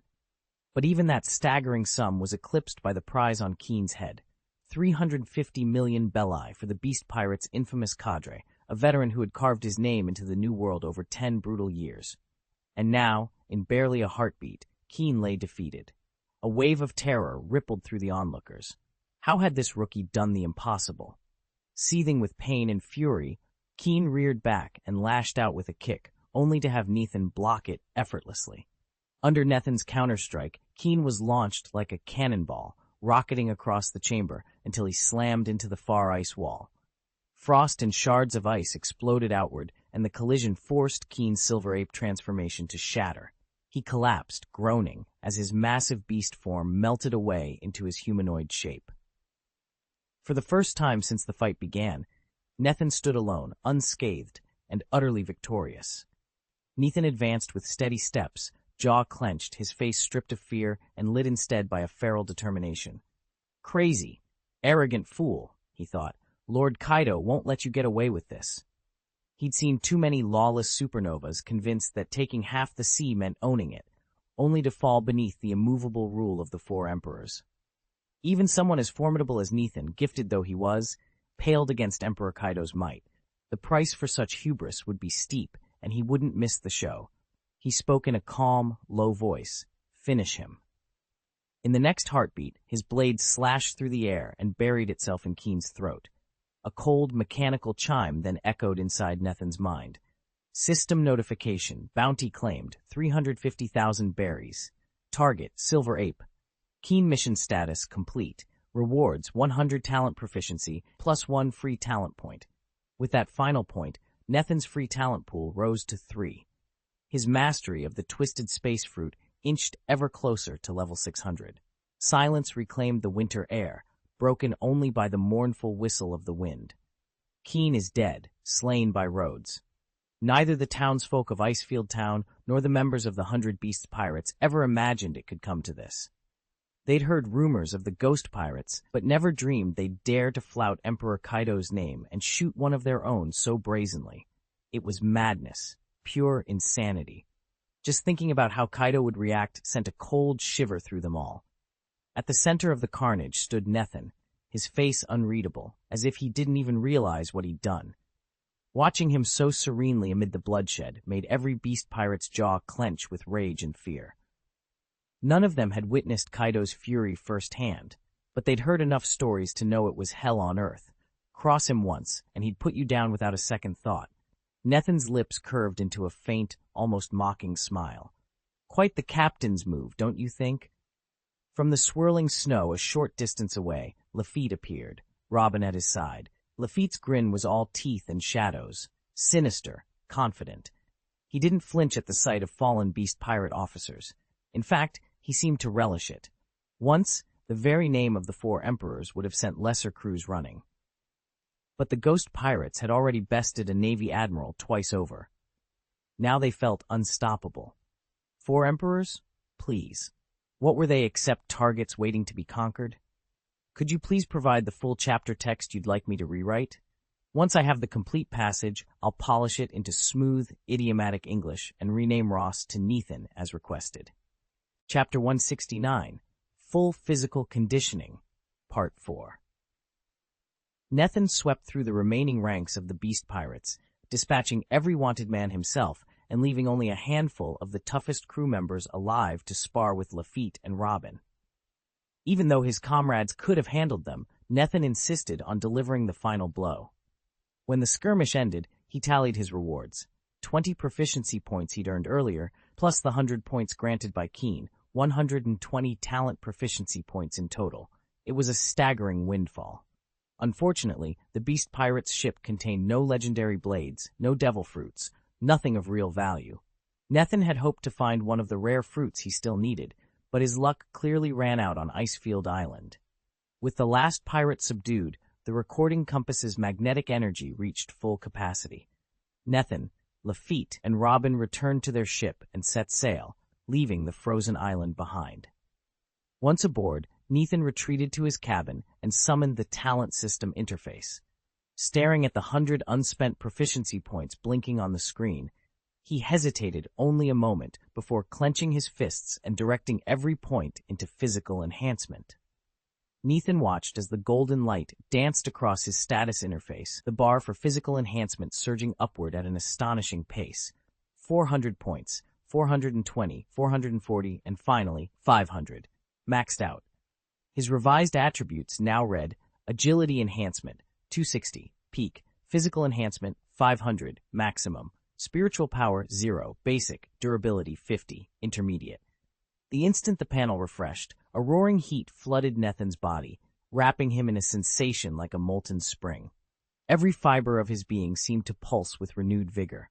He felt a sharp sting, an almost ticklish itch, and then, surging through it all, a surge of pure, intoxicating energy. Time itself warped. What felt like an age passed in his mind, yet only seconds slid by. Gradually, the torrent of sensation ebbed away. Nethan drew a deep breath, the warmth receding like the tide, and rose to his feet. Stepping toward a nearby mirror, he prepared to examine the changes that had taken place. Nethan stood in the dim light, turning his arm over in his hand. He didn't look any bulkier than before. No rippling muscles, nothing that would draw a second glance. Yet beneath his skin, he could feel a new, unyielding toughness. He reached for the great blade, Chunla, sheathed at his side. Without calling on any surge of power or channeling his aura, he simply drew the edge across his forearm in a clean, horizontal slash.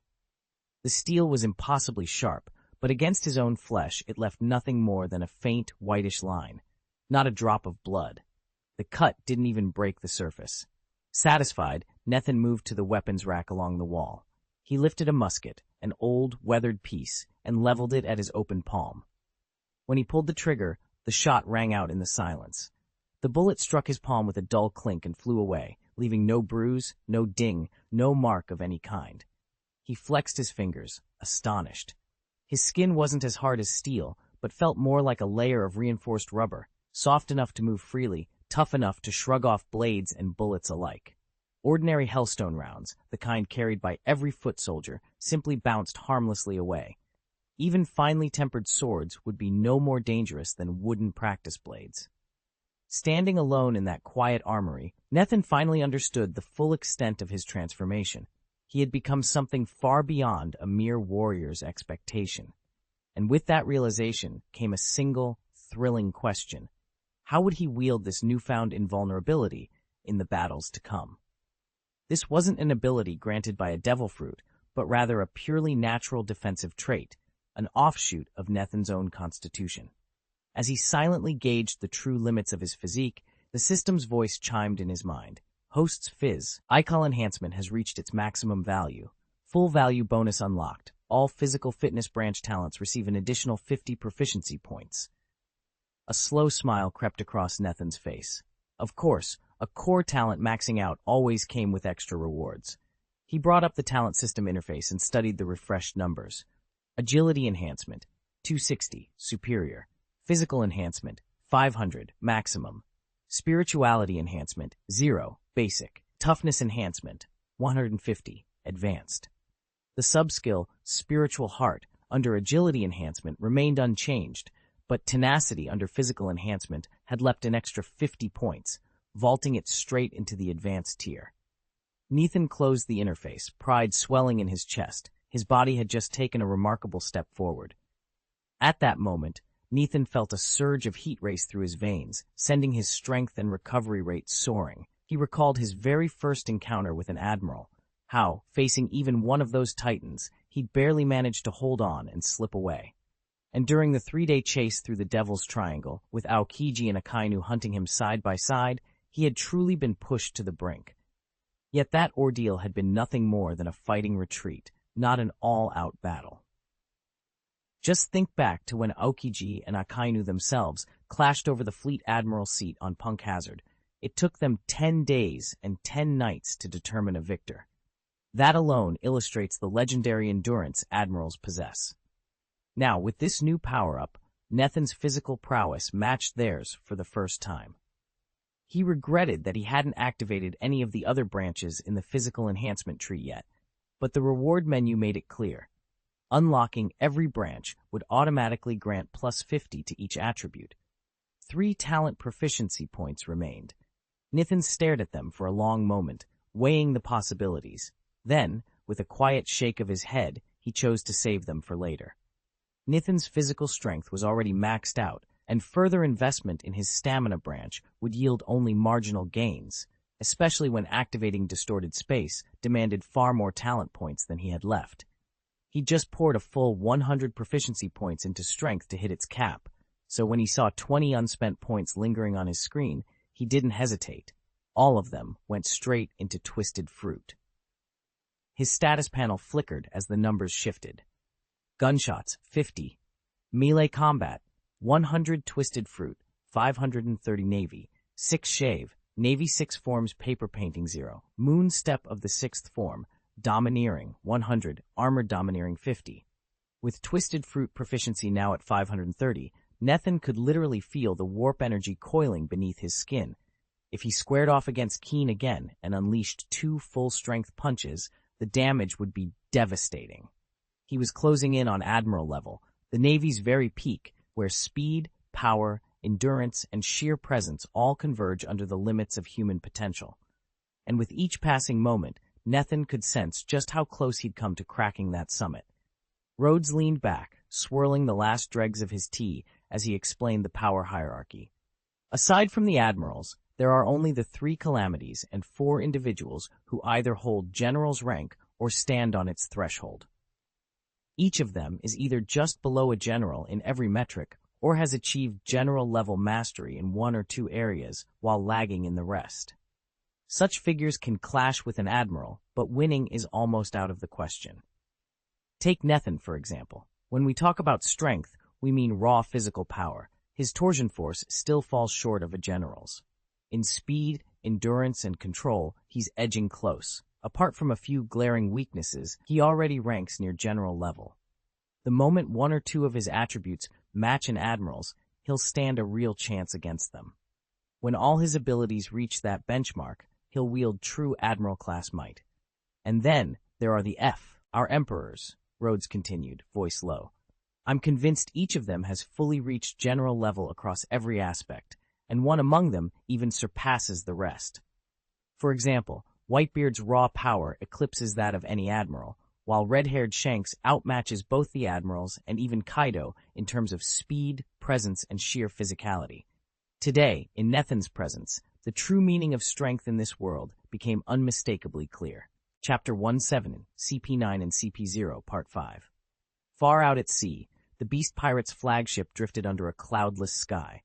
Not a drop of rain, not a whisper of wind, and yet the air aboard was as heavy as a storm cloud. On the main deck, Kaido sat cross-legged, his gaze fixed on the large wanted poster spread before him. At the top, the name Nethan gleamed in bold letters, and below it, the shocking bounty, 1 billion berries. Kaido's scars twitched as he studied the poster. He didn't much care for the grunts and low-level muscle. He hardly remembered them from one day to the next, but he never forgot the names of his top officers. The 3 disasters, Jack among them, or the formidable headliners like Weed. And now, this upstart, Nethan, had drawn a bounty that eclipsed even some of the disasters. All around him, beast pirates stood frozen in their tracks, beads of sweat rolling down their faces. No one dared so much as clear their throat. Kaido reached for his wine gourd, took a long draught, and let out a rumbling exhale that echoed across the deck. Even his deep breath seemed to shake the timbers. At last he set the gourd down and turned his looming gaze toward a shadowed alcove not far off. A lone figure stepped forward, head bowed. The crew stiffened again, awaiting orders. Kaido's voice boomed across the silent deck. 1 billion berries, you say? He tapped the poster with a clawed finger. Humph, I thought this sea had seen it all, but it seems we have a new player rising. He paused, letting the weight of those words sink in. This Nethan, he's got guts.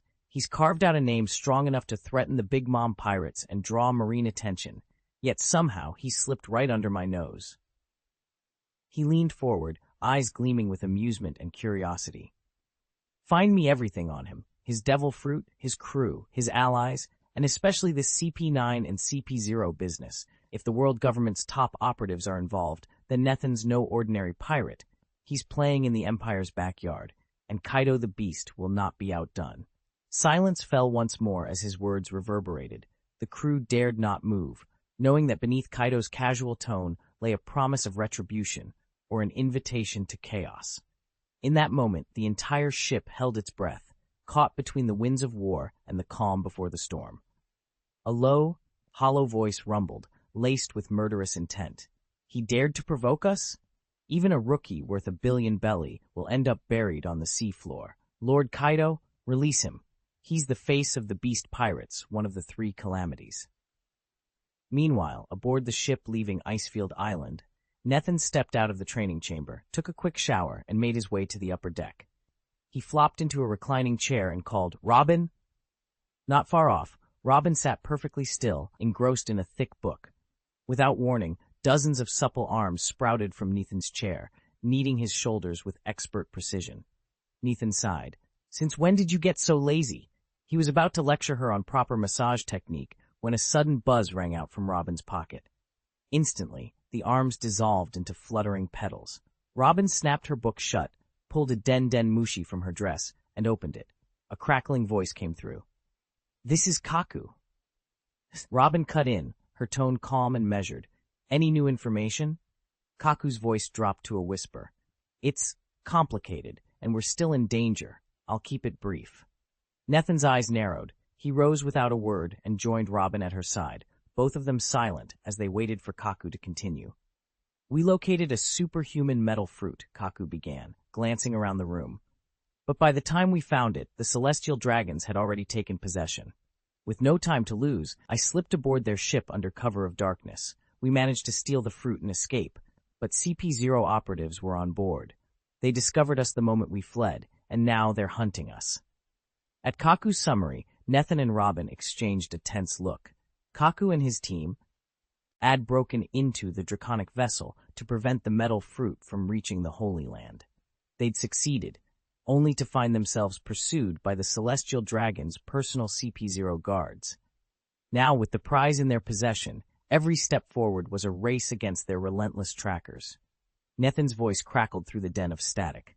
"Once you've secured the metal fruit, bring it straight back. What's your position?" There was no wasted preamble. Kaku answered with precise coordinates, a sprawling island nation called Gurla, tucked in the North Sea, not far from the Holy Land Marioa. "Understood," Nethan replied, his tone low and steady. "I'll be there as quickly as I can. In the meantime, stall them. Keep the CPO occupied."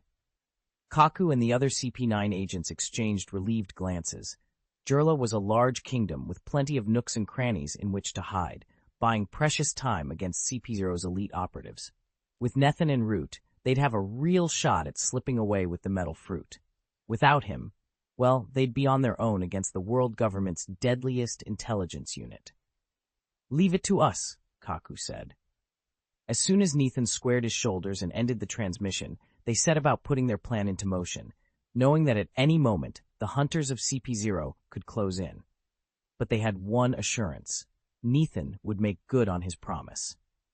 And that was all the hope they needed. Kaku clipped the den mushi back onto his coat and turned to his crewmates with a self-assured grin. "Captain and the others will be here soon," he announced. "Next up, game time with those two CP0 agents." He paused, letting the confidence settle in the air.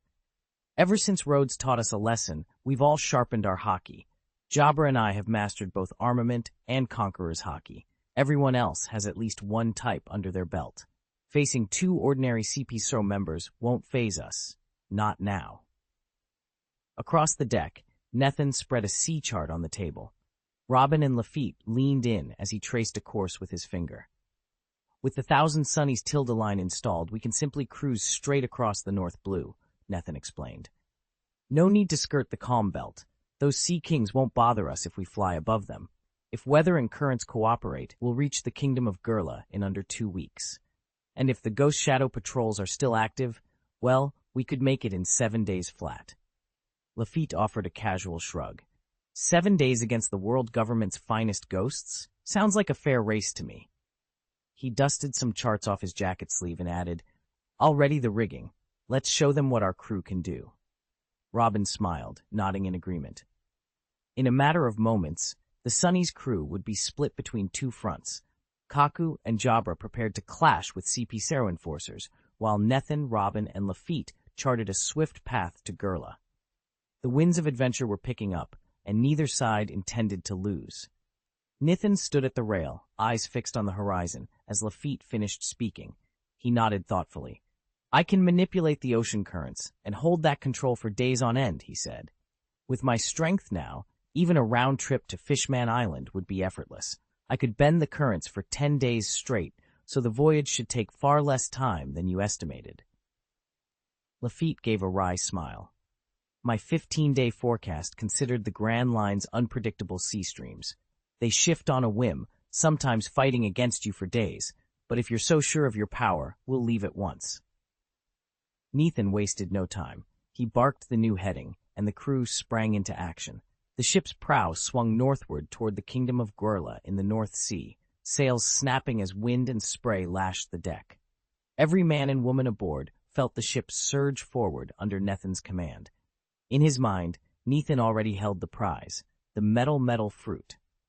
This rare devil fruit granted its user the power to transform their body into liquid metal, a form perfectly suited to a guy, Ant's frame.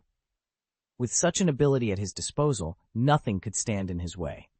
And once he possessed the metal fruit, a return voyage to Sky Island to seize the thunder fruit would be all but guaranteed.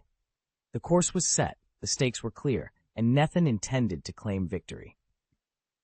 Here's a polished version of the sentence you provided, with Ross renamed to Nethan and clarified as male. If you can share the rest of the chapter, I'll be happy to revise it in full. Revised sentence. Nethan's newly formed giant corps already packed tremendous firepower. Against his triumphant 100-beast legion, the battle-hardened military division, and the cutting-edge science corps, no force could hope to stand undefeated. Feel free to send the remainder of the chapter, and I'll rewrite it into smooth, idiomatic English. Chapter 171, Dilemma, Part 1. Mary Joa, the Holy Land.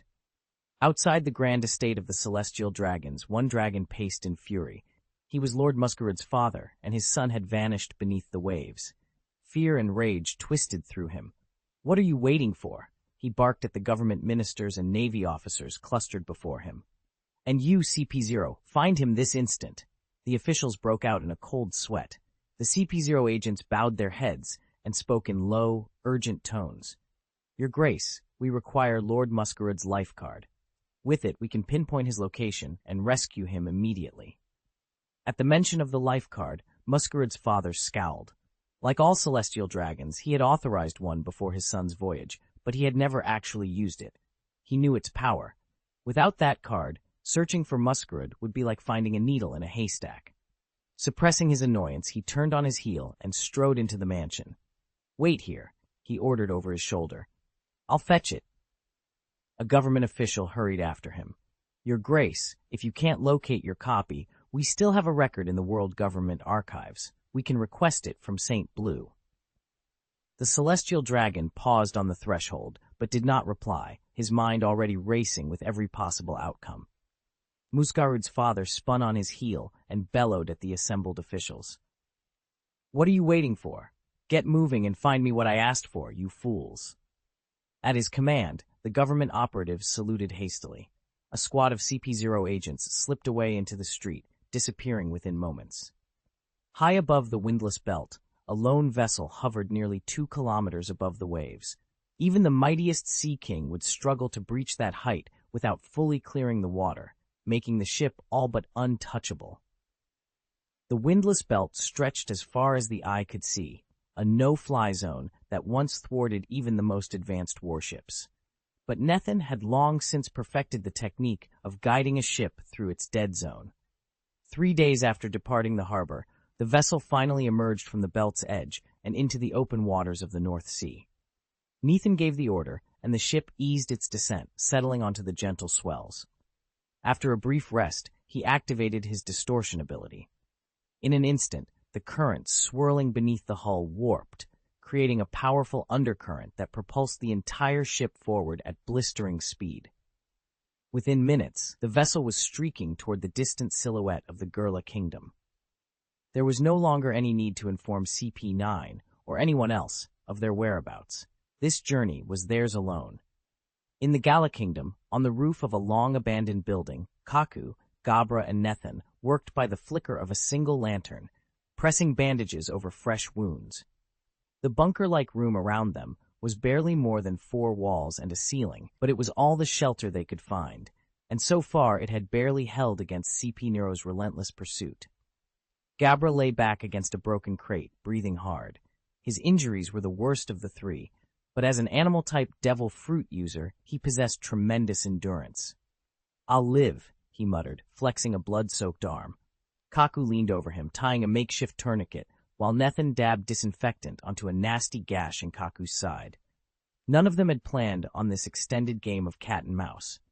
Whenever CP0's sensors, those infernal lifecard trackers, locked onto their signal, the trio had no choice but to fight.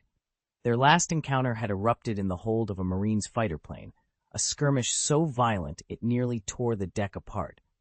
At the last second, they'd slipped away through one of Bruno's door portals, scattering into the night sky and leaving the stunned agents behind. It had happened 3 times in the past week alone. CP0 sent just 2 agents in each pursuit, rank-and-file operatives, not even the department's elite. Yet they were still more than a match for Kaku and Gabra, and Niril. He overwhelmed them when Nethan joined the fray. Even combined, the 3 friends could barely hold their own. Kaku brushed a strand of sweat-slick hair back from his forehead. "We're choosing the wrong hideouts," he said with a wry half-smile. "Or..." He paused, glancing around the musty room. "No, CP0's tracking is just too good." Nethan folded his arms, watching the shadows dance on the cracked concrete walls. "They're built for this. Recruited as children or promoted through CP1 to CP9, trained until they're perfect operatives. They don't slip up, and they never let go of a target." Gabra clenched his teeth. 2 agents so far. What if they send more next time? We can't keep jumping forever. Silence fell. Overhead, the wind stirred, rattling the rusty iron door. Somewhere in the city, CPO's trackers were already recalibrating, honing in on the faintest trace of their life cards. No matter where they ran, no matter how many leaps through Bruno's doors, they were running out of time. And hiding places. Khalifa finished wrapping a fresh bandage around Gabra's arm, her expression hardening with every fold of the cloth. "Remember," she said, voice low, "CP0 are our direct superiors, and they're everything we were, only sharper. They make our old CP9 training look amateur. Their skill at stealth, surveillance, even pure subterfuge is on a completely different level. Stay alert. We can keep them at bay for now, but we can't afford a second's carelessness." Kaku slumped against the wall, wincing as he dabbed blood from his lip. "It's been 7 days straight of this," he muttered. "We've got at least another week ahead before reinforcements can reach us." Khalifa gave a humorless laugh. "Nethan and the others landed in the New World days ago. They'll tell you the sea route to Guerla Kingdom normally takes 15 days, and that's if Ghost Shadow were still sailing full tilt. Without her, we're barely making half speed." "1 week," Kaku repeated, shaking his head.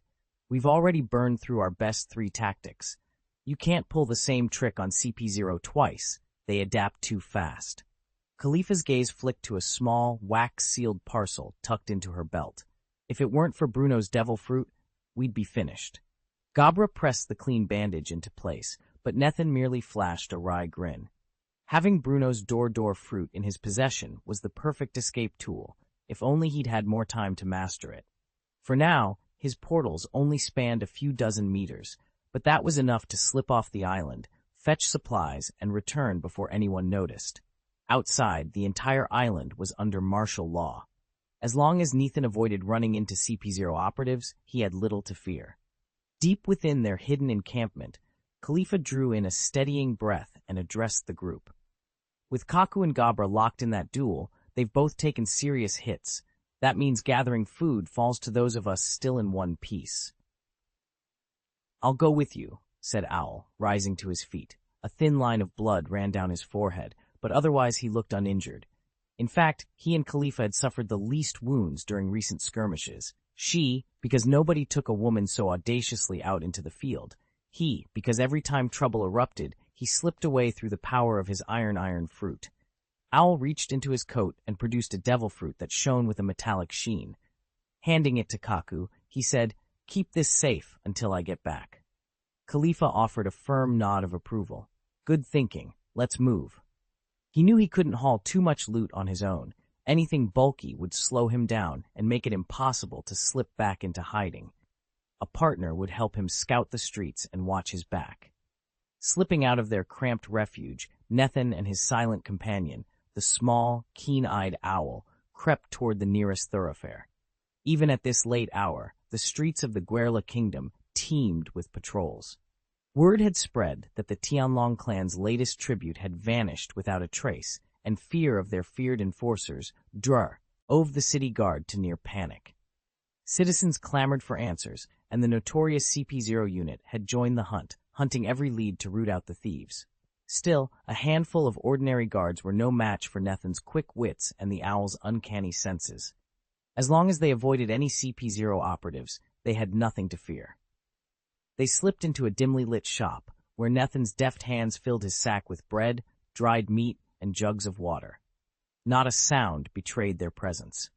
When they emerged minutes later, they melted into the labyrinth of shadowed alleys, determined to make it to their rendezvous.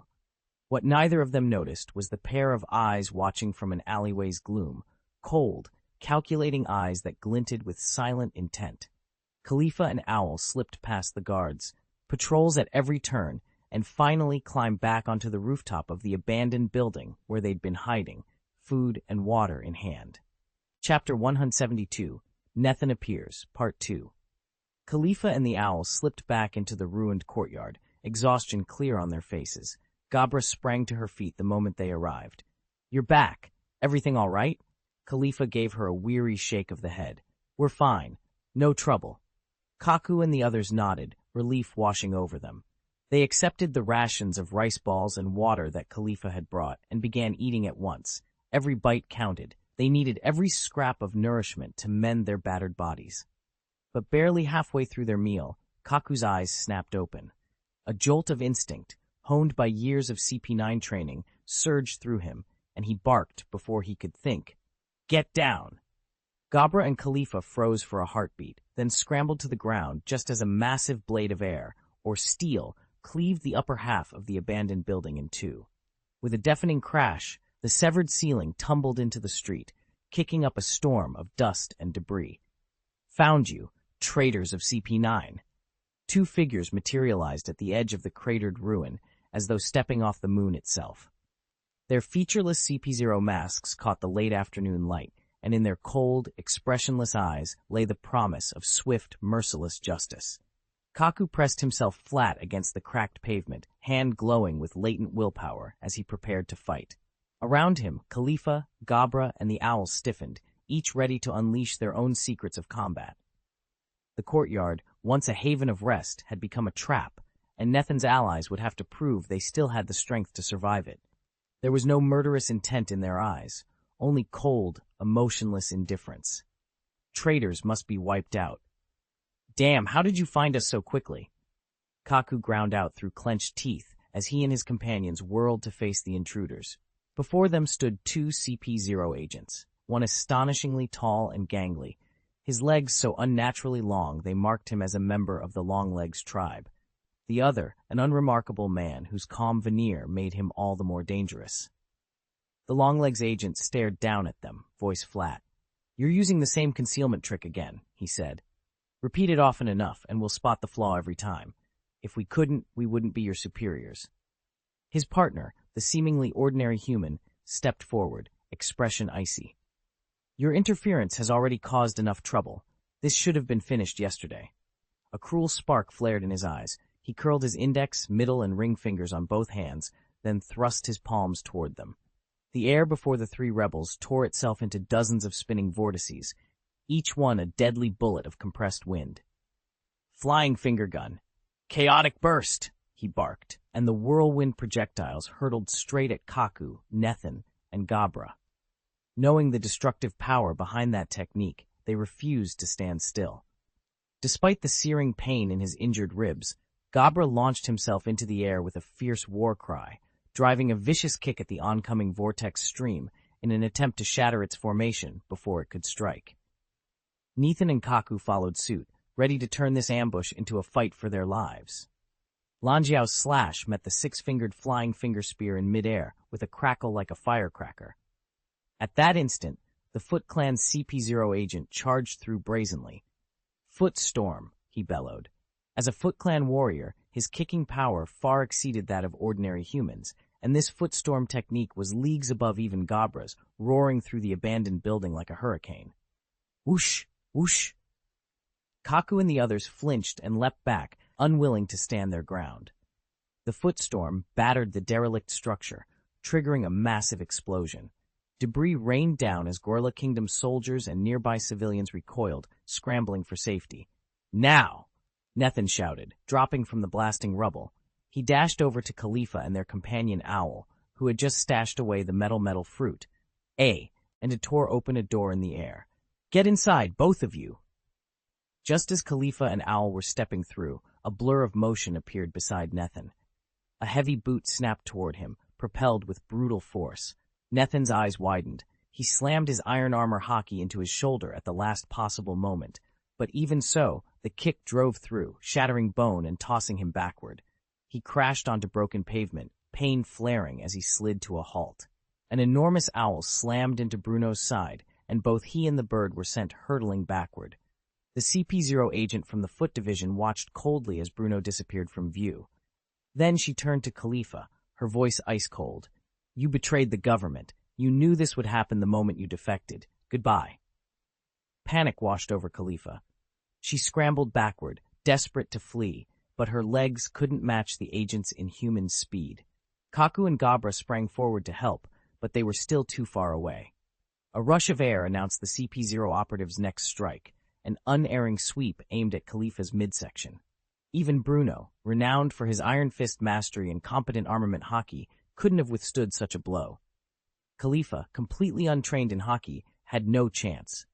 Had that fist connected cleanly, she would have died on the spot. With sheer will, Khalifa threw up an arm to block. The impact drove a white-hot shock through her bones. Her arm buckled at the elbow, and a sickening crack echoed in her ears. Pain exploded through her shoulder, and she slumped to one knee. "Khalifa!" Kaku and Gabra's simultaneous shout rang out as they closed the distance, but they were still yards away, powerless to stop the ruthless CP0 operative from delivering that fatal blow. The street exploded with sudden violence. At the exact moment the giant's kick should have landed on Khalifa, the cobblestones beneath his heel surged upward in a jagged spasm. His foot skidded off course, the sheer force of his misdirected sweep raking past Khalifa so close that the gale it generated whipped her hair free of its pins. Every onlooker sensed how narrow her escape had been. "Who did that?" snarled the CP0 agent. He had just recovered his balance when he realized something impossible.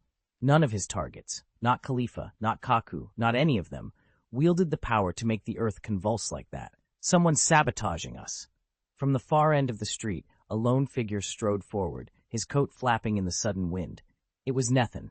He paused 24 paces away, eyes locked on the CP0 operative. "I'm sorry to disappoint you," he said quietly, "but I couldn't just stand by while Kaku's life card went haywire." Recognition and fury flashed across the agent's face. You dared to interfere with CP0? Nethan squared his shoulders. "If you lay a hand on my friends again, I won't hold back." Silence fell as the two adversaries measured each other, the battered street between them ready to erupt once more.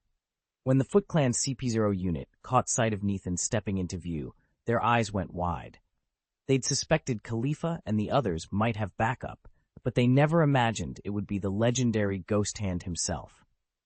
This was the same Rhodes who'd clashed with CP9 and utterly crushed them. So complete was his victory that even Lucci was said to have fallen at his ghostly touch.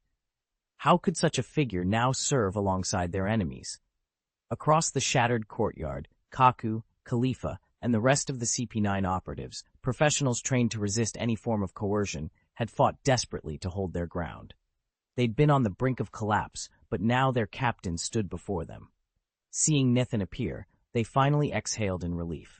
Khalifa, whose face had turned ashen in the chaos, gasped deeply as color returned to her cheeks. "Fall back!" one Foot Clan soldier shouted, leveling his weapon at Nethan. His teammates exchanged nervous glances. They all knew the rumors about Ghost Hand Rhodes' power, and without their own officers and elite units present, they had no hope of victory. Better to retreat and live to fight another day.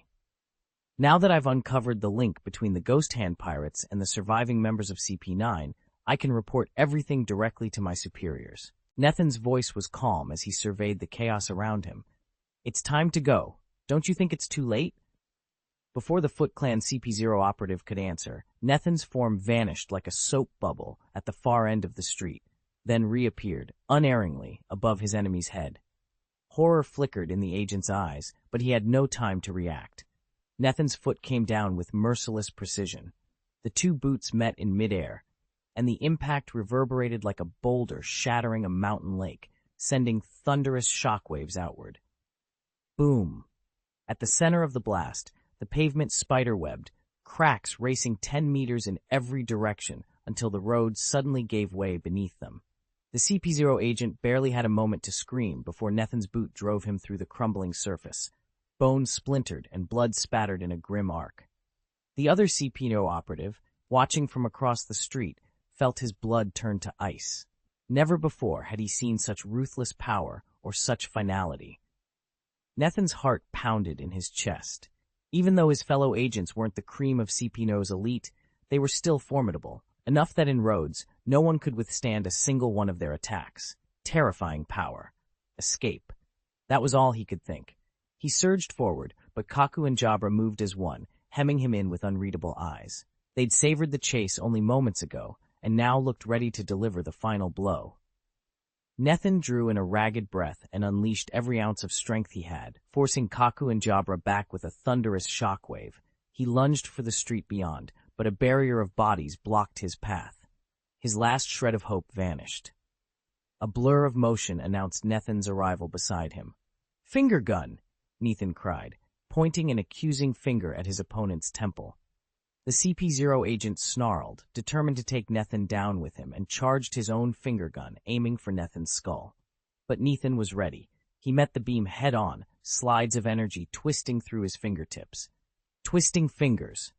The two attacks collided mid-air with a deafening boom, shockwaves rippling outward so violently the air itself seemed to warp.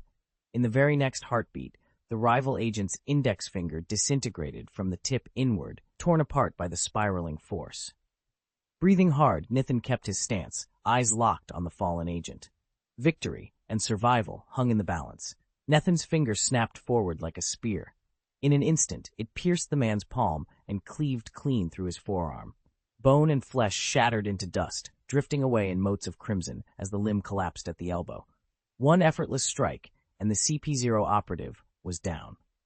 Kaku and the rest of CP9 stared in stunned silence. They had witnessed Nethan face Lucci and the other CP0 agents before, and even when he'd come out on top, it had never looked this easy. CP0 members were masters of both the six powers and the dominating style, their strength a match for Lucci himself. Yet here, two of their own lay broken at Nethan's feet, without so much as a whimper of resistance. Kaku felt his hard-earned arrogance vanish in an instant. He and the others had trained, grown stronger. It was all for nothing. Against Nethan's power, they might as well be children. The second CP0 agent sagged to his knees. Nethan didn't deliver the final blow.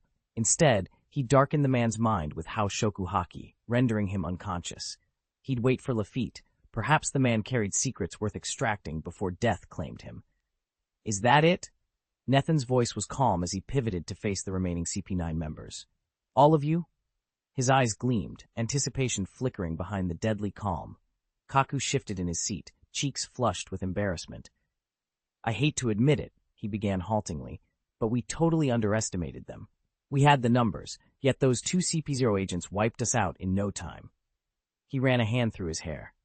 "We even talked big, expected a grand showdown between Rhodes and the whole CP0 squad, but it turned out CP0 sent only those two. The moment Rhodes struck, he crushed them like they were nothing. We look like fools." Nethan studied him coolly. "And the dragon man from before, still on this island?" Kaku shook his head. "He left several days ago. The celestial dragons don't care about devil fruits, so they only tasked those two agents with hunting us down." Nethan nodded once. "What about the metal fruit?" At his words, Kaku's companion, known simply as the Owl, stepped forward and opened a small wooden box. Inside lay a single devil fruit, its skin gleaming with a silvery sheen and marked by uneven ridges. "Here," Owl said. Nethan picked up the fruit, turning it carefully in his hand beneath the lantern's glow. The metal-like luster was unmistakable. He traced the irregular patterns with his fingertip, then closed his eyes for a moment. "Genuine," he declared, slipping the fruit into a secure sleeve at his belt. "They'll be disappointed when they find out it's gone." He looked back at Kaku and Owl, his voice firm. "At dawn, we set sail. No more delays." Nethan weighed the metal fruit in his hand, eyes narrowing as he assessed it. Then he looked up at Kaku and the rest of the team. "That'll do," he said, slipping the fruit into his satchel. "You performed admirably. Yes, losing 2 CP0 agents was a stain on the operation, but in the end, you secured the fruit, and the intelligence they provided has already proved invaluable. Kaku bowed his head, cheeks reddening at the praise, and the memory of those 2 agents' fate.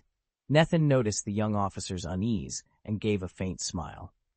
"All right," he said, turning to face the group. "Now I want an update on your hockey training. We've always counted on CP9 for information gathering, but strength still matters. You won't be our frontline force in a pitched battle, but you must be able to hold your own." Kaku straightened.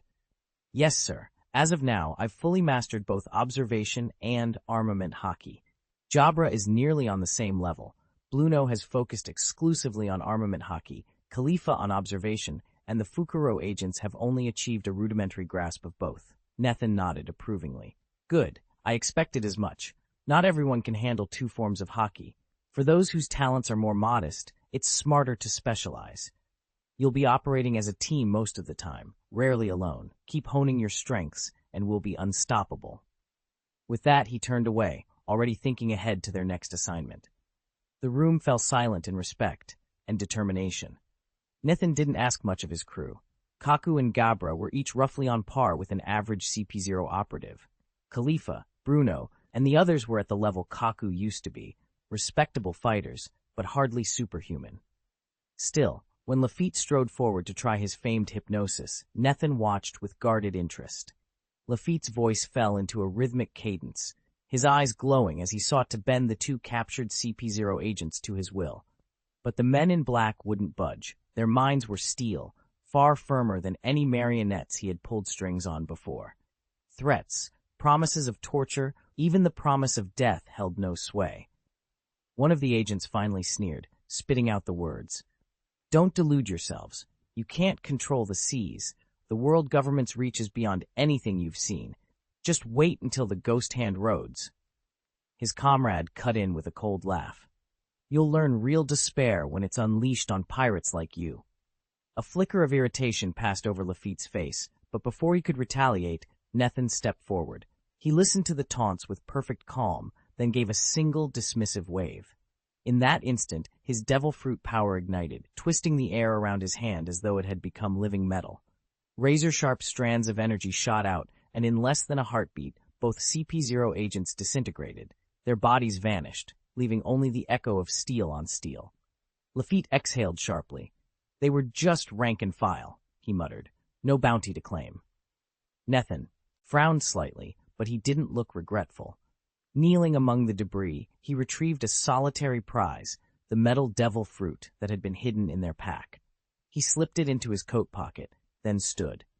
"No reward from the government for killing their own spies," he observed quietly. "Disappointing, but not a total loss."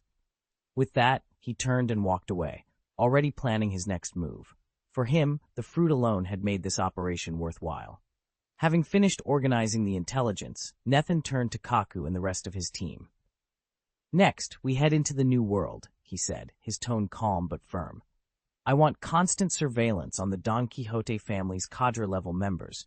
Report any unusual movements immediately, and while you're at it, continue digging up everything you can on the barrier fruit. Understood?" Kaku nodded sharply, already reviewing his compad.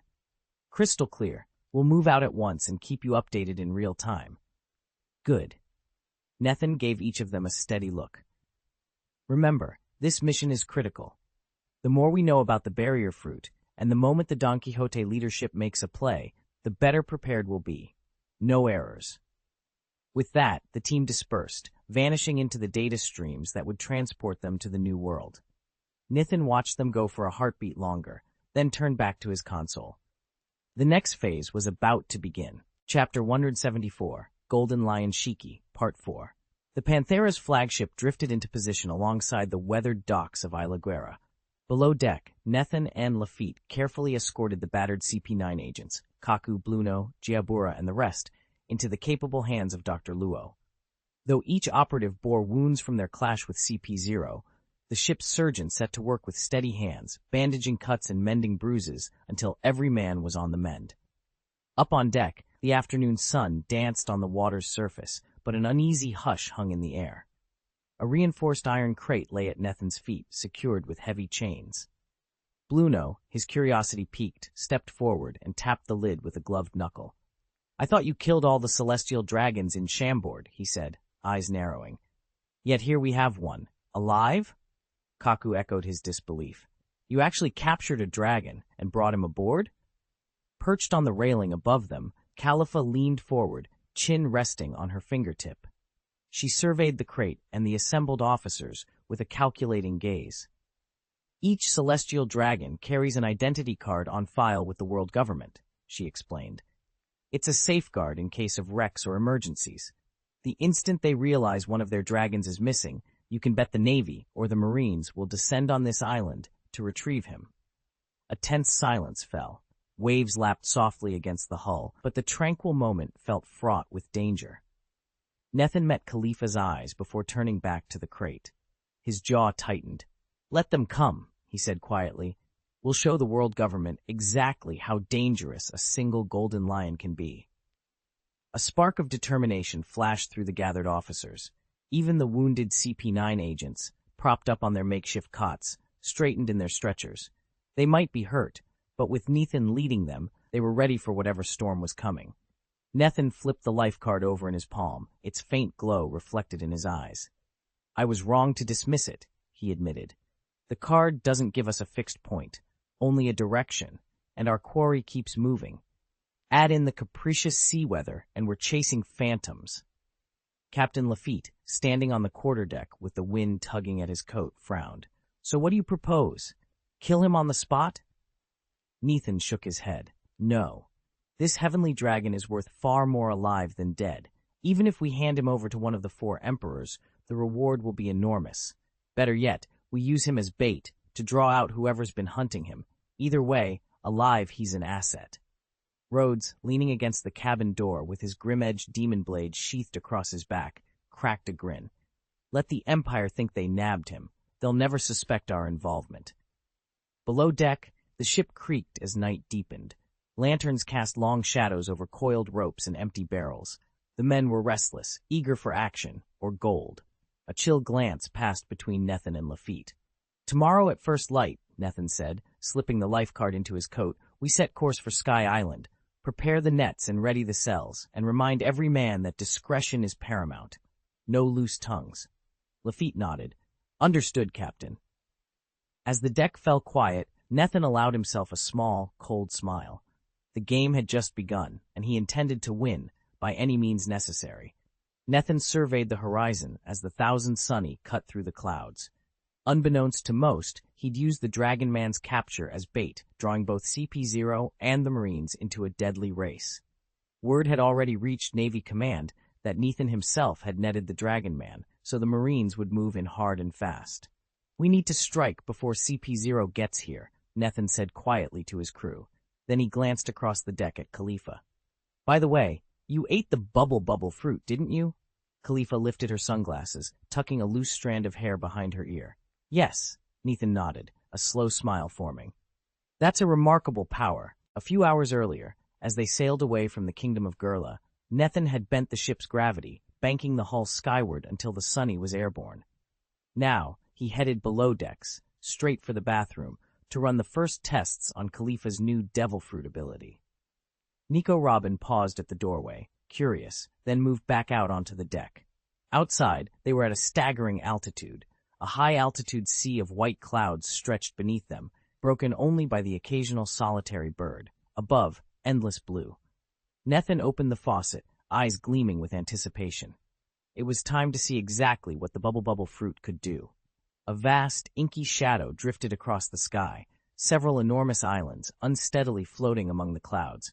No mere curvature fruit could keep land aloft like that. This was the doing of the superhuman fluttering fruit, coveted by none other than the legendary pirate golden lion Shiki himself. And once again, he found his floating refuge perilously close to a storm. Perched on a grassy knoll of one island, Shiki glowered upward. He loathed these tempests more than any opposing fleet. Torrents of wind and rain could rip an island apart in minutes. As his scowl deepened, a breathless subordinate came sprinting up, eyes wide with alarm. "Lord Shiki, there's a ship flying through the sky."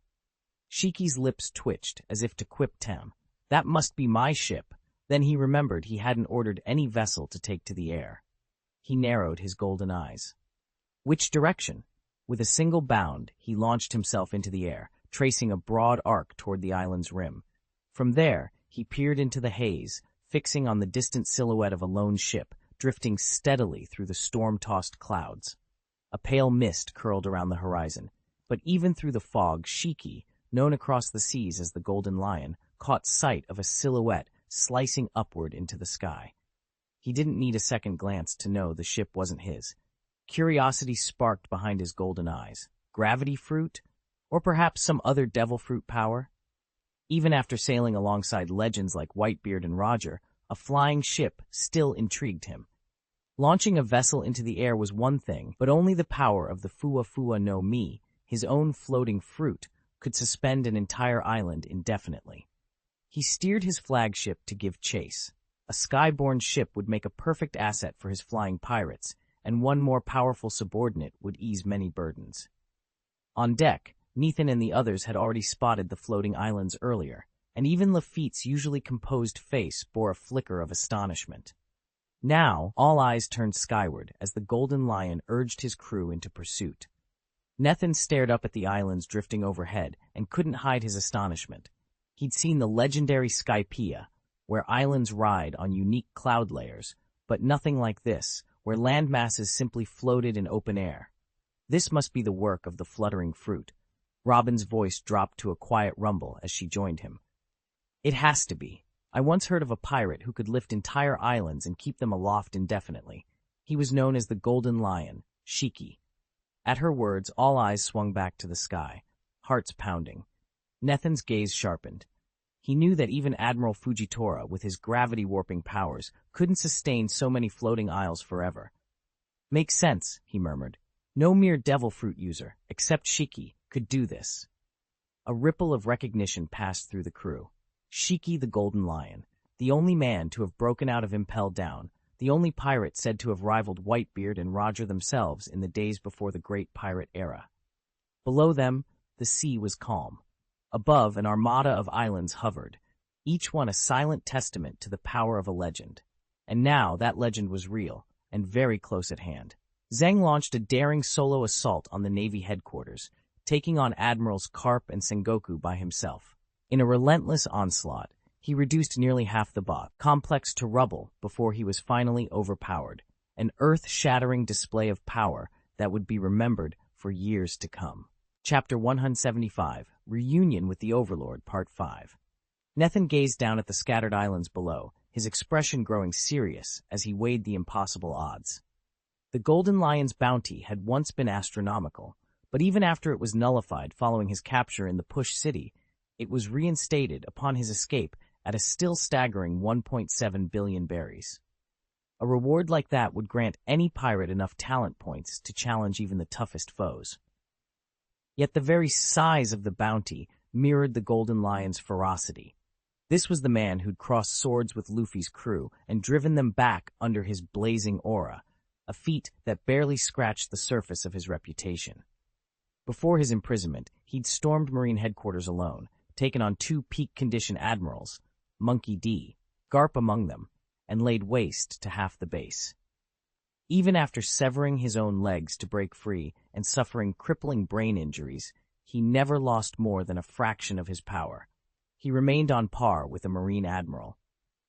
Contemplating that kind of might, Nathan's jaw tightened. He knew that to claim the bounty, he'd have to outfight a legend, and legends like the Golden Lion weren't easily dealt with. Nathan paused for a moment, weighing his options. Shiki, the Golden Lion, was undoubtedly powerful, but not yet worth his full attention. He gave the order, and his flying ship began to rise, ready to leave Golden Lion Island behind. Suddenly, a streak of motion cleaved through the clouds at blinding speed. "Incoming!" Lafitte hissed, and the other crew members snapped to alert. Before anyone could react, the newcomer traced a sweeping arc and landed hard on the deck. He laughed, cigar clenched between his teeth. "Not bad. Making a ship take wing, so who's the captain here?" Though he spoke casually, an unmistakable pirate swagger radiated from him. Kaku and the others exchanged uneasy glances, each finding his own breath a little heavier. Nethan stepped forward, calm and unflinching. "That would be me. Shame we don't have any drinks on hand to welcome you, Golden Lion." The newcomer, Shiki the Golden Lion himself, fixed Nethan with a slow, assessing stare. Even hovering in midair, Shiki's knowledge of the sea and its ways was clear, and in that charged moment, both captains understood. This unexpected meeting would change everything. Nethan stepped into the dimly lit tavern, the wanted poster pinned to his jacket announcing a 1 billion Bailey bounty. No sooner had Captain Golden Lion caught sight of it than his eyes gleamed with excitement. "I thought you were some nobody," the captain exclaimed, striding forward, "but it turns out you're a name in the pirate world. Ghost Hand Rhodes, isn't it? How would you like to join the Flying Sky Pirates?" Golden Lion's grin was arrogant and confident. He raised a clenched fist in salute. "With you by my side, this sea will be ours before long." He hadn't set foot outside Push City since his imprisonment, not without losing half his crew to desertion. Only a handful of loyal men remained at his back. What he needed now was a pirate of real strength and renown to turn the tide. A 1 billion Bailey bounty like Nethan's would make the perfect blade in his hand. Controlling these waters was exactly what Nethan had dreamed of. Yet, Nethan opened his eyes effortlessly. Even as the Golden Lion's overwhelming force bore down on him, he didn't flinch. His voice remained calm and unwavering. "I have no interest in serving anyone." A snort of amusement escaped the Golden Lion. He lowered his fist, tilted his head back, and regarded Nethan with cool contempt. "You've been away from the seas for some time," he rumbled, "but surely you know enough to answer this. Do you really believe you can stand against the 4 emperors?" To the Golden Lion, whose own era rivaled only Whitebeard's in age, the current emperors were all upstarts, members of a younger generation he considered presumptuous. If Nethan thought he could best them, he'd have to prove it. Nethan met the lion's gaze without citation. Suddenly, the Golden Lion threw back his head and unleashed a roar that shattered the silence. "Ha!" The thunderous laughter rolled across the sky, stirring every cloud in its path. An oppressive, chaotic energy erupted from his form, sweeping outward in all directions like a vortex. In an instant, overhead clouds twisted and warped, as though the very air had lost its color and substance. The Golden Lion's presence alone had transformed the heavens into his personal domain, domineering, unstoppable. The moment the stranger revealed himself, his arrogance washed over everyone like a tidal wave. Owl, Khalifa, and the others collapsed without a sound. Even Bruno barely clung to consciousness, his breath shallow and his brow slick with cold sweat. Kakugabra and Robin pressed themselves against the deck, struggling to stay upright against the invisible force. Only Lafitte managed to steady his nerves, and Rhodes simply stood there, eyes calm and unblinking. Nethan felt it first as a faint vibration under his skin, a crushing pressure that threatened to squeeze the breath right out of him. He recognized it instantly. This was the same overwhelming presence he'd felt once before, that time from an even greater overlord. He steadied himself and whispered, "Not again." Above them all, the figure known as the Golden Lion drifted into view. His booming laughter faded into a low, contemptuous chuckle as he surveyed the battered crew. Glistening in the sunlight, he looked every bit the king of beasts, proud, cruel, and utterly unchallenged. "Such confidence," he rumbled, voice echoing across the deck. "But courage alone won't win you this day. Without the strength to back it up, your words are nothing but dust on the wind." The Golden Lion's grin widened, though his eyes grew distant with a single unspoken worry. Even he would not dare face Whitebeard in true combat. He turned his gaze back to Nethan and the others, suppressing a scoff. "Still," he mused, "I can't help but admire fresh-faced braggarts." His voice dropped to a menacing whisper as he fixed Rhodes with a slow, knowing smile, especially the ones who haven't yet learned just how small they really are. Nethan needed to learn his place, that only by confronting true failure could he temper his arrogance. "Feel the gulf between you and a real powerhouse ghost boy," boomed the Golden Lion. In an instant, he soared 30 meters above the ship's deck. His eyes stilled, calm as a mirror lake at dawn. Then, with a single fluid motion, he lifted his leg and swept it downward. A crackling arc of sword chi carved through the wooden hull like a blade through silk. Nethan recognized that this was no ordinary strike. Its force far exceeded anything he'd ever faced from a lieutenant general. Only one name came to mind, the world's greatest swordsman, Hawkeye Mihawk. Without question, the Golden Lion himself stood among the very best. Yet the blow wasn't intended to kill. It was a lesson, a demonstration of the chasm between Nethan's fledgling power and that of a true master. The Golden Lion sought only to force him to admit defeat, but surrender? That notion didn't exist in Nethan's mind. After all, would a gamer ever bow to an NPC? Never. As the blade of chi hissed toward him, Nethan launched himself skyward. His expression was cool, unwavering. Then, channeling every ounce of his will, he thrust a single thunderous punch straight into the onrushing sword energy. Nethan met the Golden Lion's attack head-on. The massive crescent of golden sword chi smashed into his fist with an ear-splitting boom. It was like metal against metal. Brilliant light flared in all directions as the two forces locked. For a heartbeat, neither gave an inch. Then, the lion's perfect arc began to falter. The curved shaft of energy twisted in midair, snapped in two, and fragments of scorching light skidded along the hillock before tumbling into the clouds below, severing a plume of mist in half. Suspended in midair, Nethan let his fist fall gently to his side. He gazed up at the Elden Lion, his expression composed and unhurried. The brief pause was all the opening he needed to recover his stance. A soft click echoed from above, the lion's tongue showing mild surprise. "Well done," he murmured, "but the stronger you are, the more valuable you become to me." Without another word, the lion lifted one leg and then the other, delivering a flurry of crushing kicks into the sky. 7 or 8 streaks of sword-like chi burst forth in rapid succession, crashing toward Nethan like a tempest unleashed. Recruitment or no recruitment, in battle there could be no mercy, and so the next round began. If Nethan could fall so easily, it would mean he isn't fit to serve aboard his ship. Chapter 176, Nethan versus the Golden Lion, Part 1. The Golden Lion unleashed the full might of Dajianhao's swordsmanship.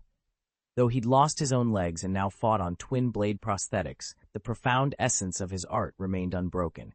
Each swing struck with brutal precision.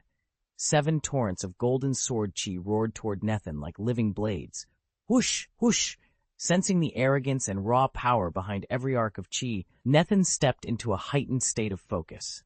His awareness sharpened to a razor's edge. He reached out with his will and halted each torrent of energy mid-flight. Then, bending gravity to his command, he lifted smoothly off the ground. He moved through the swirling sword chi like a dancer on a tightrope, his form rippling with blurred after-images as he slipped through the attack's net. In an instant, he closed the distance. Folding his right hand into a tight fist, he drove his punch forward with explosive speed. Nethan's senses burned bright, every muscle, every nerve attuned to the strike. The Golden Lion's eyes flickered with challenge. He refused to yield an inch. With a resonant roar, he slammed one blade foot straight down, the metal toe aimed to crush Nethan where he stood. Boom! The golden blade cleaved the empty air in an instant, meeting Nethan's churning aura head-on. Its momentum wavered under the pressure before smashing into his gauntleted fist. Sparks exploded in a dazzling display of gold and iron, ringing like a ferocious symphony. With a thunderous crack, the blade cut through his twisting power, but it couldn't extinguish it completely. The residue of that volatile energy coiled around him, wrenching his face into a grimace as he spun off and hurtled backward. Behind him, Rhodes was thrown off his feet as well, flying back and slamming to a halt some 30 meters away. Nethan staggered in place, shaken, then reached up and froze. A thin trickle of blood ran down his forehead, a wound he hadn't felt, never having actually touched the blade.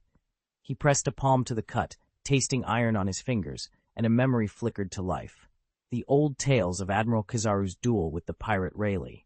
Even when Rayleigh's sword was deflected, it had still nicked Kizaru's cheek. Now he understood.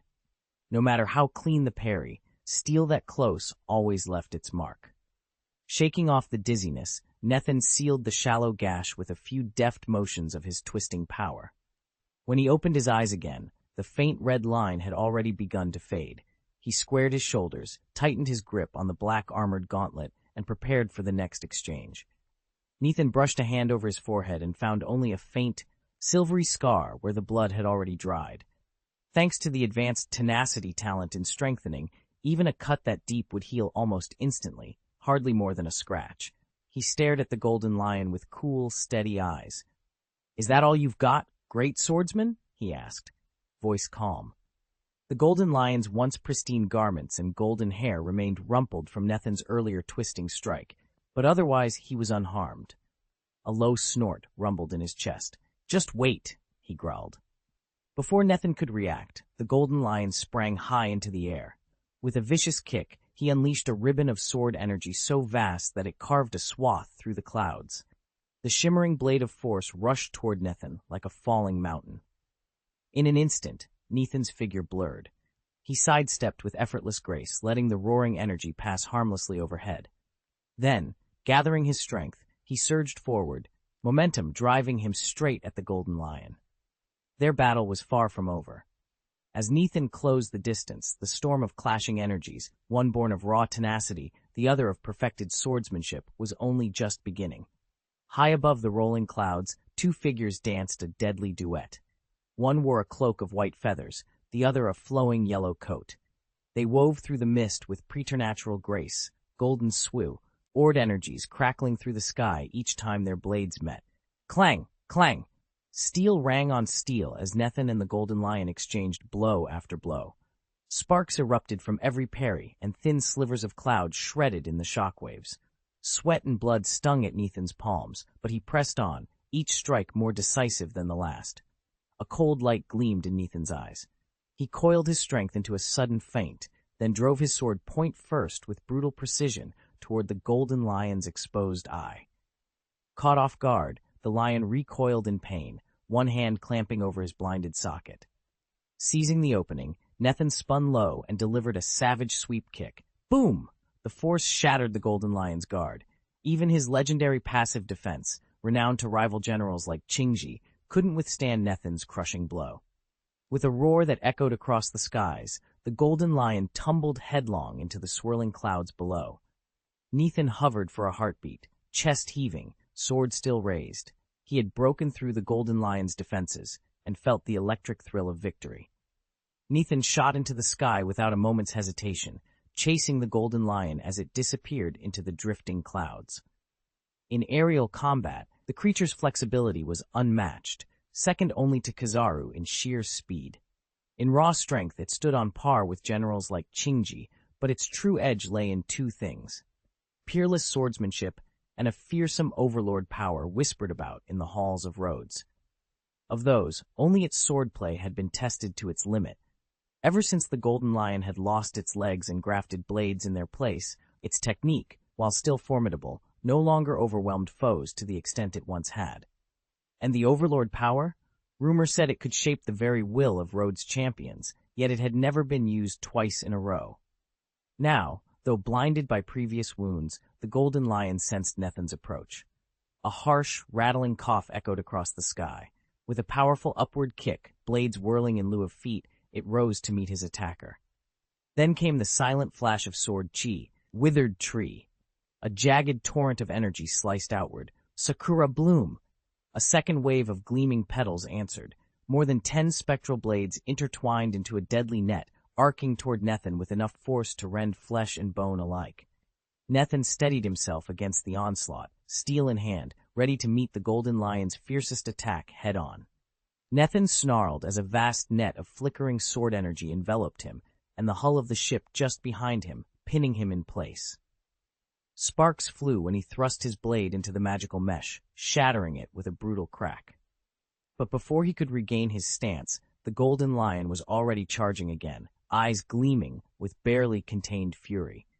Once dismissive of Nethin as a mere rising junior, the golden lion now burned with embarrassment and anger after suffering defeat at Nethin's hands. He swept his sword in a vicious arc, clang, forcing Nethin to leap aside.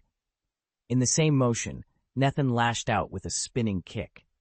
The lion's other legs snapped out in turn, striking Nethin's thigh with bone-jarring force.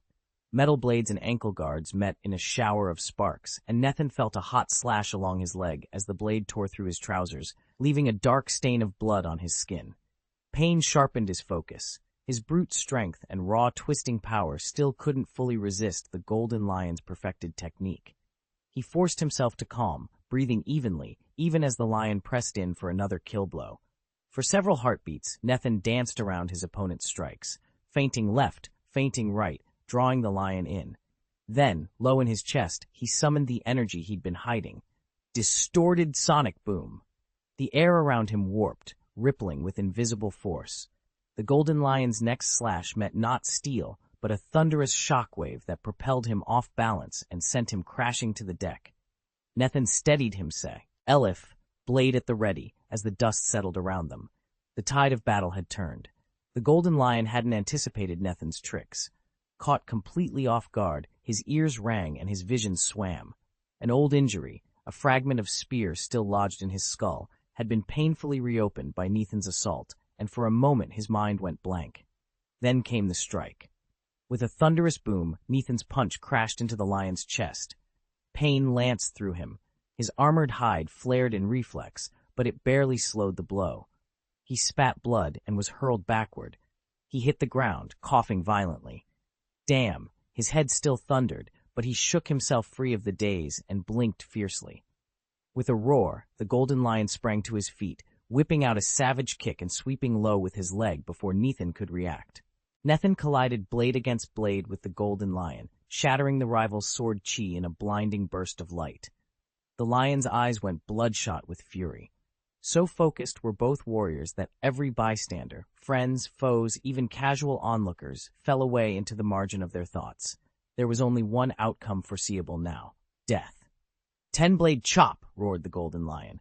He stomped the earth and unleashed a devastating barrage of strikes. Each swing of his greatsword sent a cross-shaped ripple of golden sword energy streaking toward Nethan. Barely twisting aside in time, Nethan felt the blade's aftershock slam into his chest, pain lancing through his ribs. But Nethan refused to yield. Drawing on every ounce of physical strength and iron will he possessed, even knowing his cultivated energies lagged behind the lion's, he met each heavy blow with steel-to-steel resolve. He parried a brutal double slash, countered with a twisted fist strike, and then pressed forward into the lion's guard. For a moment, the two titans fought with equal ferocity, and then the golden lion's voice thundered out. He stomped once, then twice, his entire frame coalescing raw slashing power. "Overlord slam!" he bellowed, and brought his blade crashing down like a mountain. The impact hit Nethan's spirit as surely as his flesh, an arrogant, overwhelming force that snapped him out of his battle trance. The world tilted, pain exploded across his chest. Somehow, through gritted teeth, Nethan resolved not to fall here. Not yet. Nethan's jaw tightened. He couldn't believe he was the only one capable of warping light and unleashing sonic booms. His opponent, the so-called Golden Lion, clearly wielded a domineering sensory power that twisted both sight and sound. With his vision blurred and his ears ringing, Nethan couldn't predict the lion's next move. There was no time to recover. Gritting his teeth, he unleashed his distortion ability in a massive shockwave across the entire front. The blinding flash and deafening concussive blast struck the golden lion full force. The great swordsman staggered, blood trickling from rent armor, his breathing ragged. If their positions had been reversed, Nethan would be fighting for his life right now, clashing with a master of the blade. One with lightning-fast reflexes and razor-sharp instincts was infinitely more perilous than facing a Navy admiral. In such duels, victory and defeat hinge on a single split-second decision. Even as the distortion field crackled around him, Nethan's resolve hardened. He braced himself against the aftershocks of his own attack and sent a low command to the embedded interface in his mind. "System, activate General Talent Branch. Rock! Rock!" A second-tier enhancement capability surged through him, invigorating his limbs and sharpening every sense still at his disposal. With renewed power fueling his every motion, Nethan readied himself for the Golden Lion's next strike and prepared to end this duel before it could claim his life. If the tenacity trait boosts strength and recovery, then this rock must vastly enhance physical defense. Nethan's strength enhancement was already maxed out, so the moment he activated the rock, it jumped him to an intermediate proficiency of 50, instantly toughening his body. But in the next heartbeat, the Golden Lion struck. Seizing his opening, he lunged with a razor-sharp blade that pierced Nethin's defensive aura. The sword drove between chest and abdomen, and a bloomed scarlet stain blossomed across Nethin's tunic. Even with the rock's added toughness, his flesh and bone couldn't hold against such a precise, brutal strike. Disembowelment, and possibly worse, was inevitable. Against a master swordsman of this caliber, life and death can hinge on a single, lightning-fast moment. Aboard the nearby boat, Luo, Robin, and the others watched in horrified silence.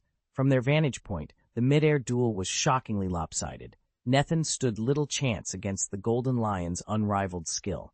Nethin hovered above the battlefield, clutchy, holding the fluttering fruit tightly in one hand. Its power was deceptively simple. It could make any object it touched float, weightless and unbound, almost indefinitely.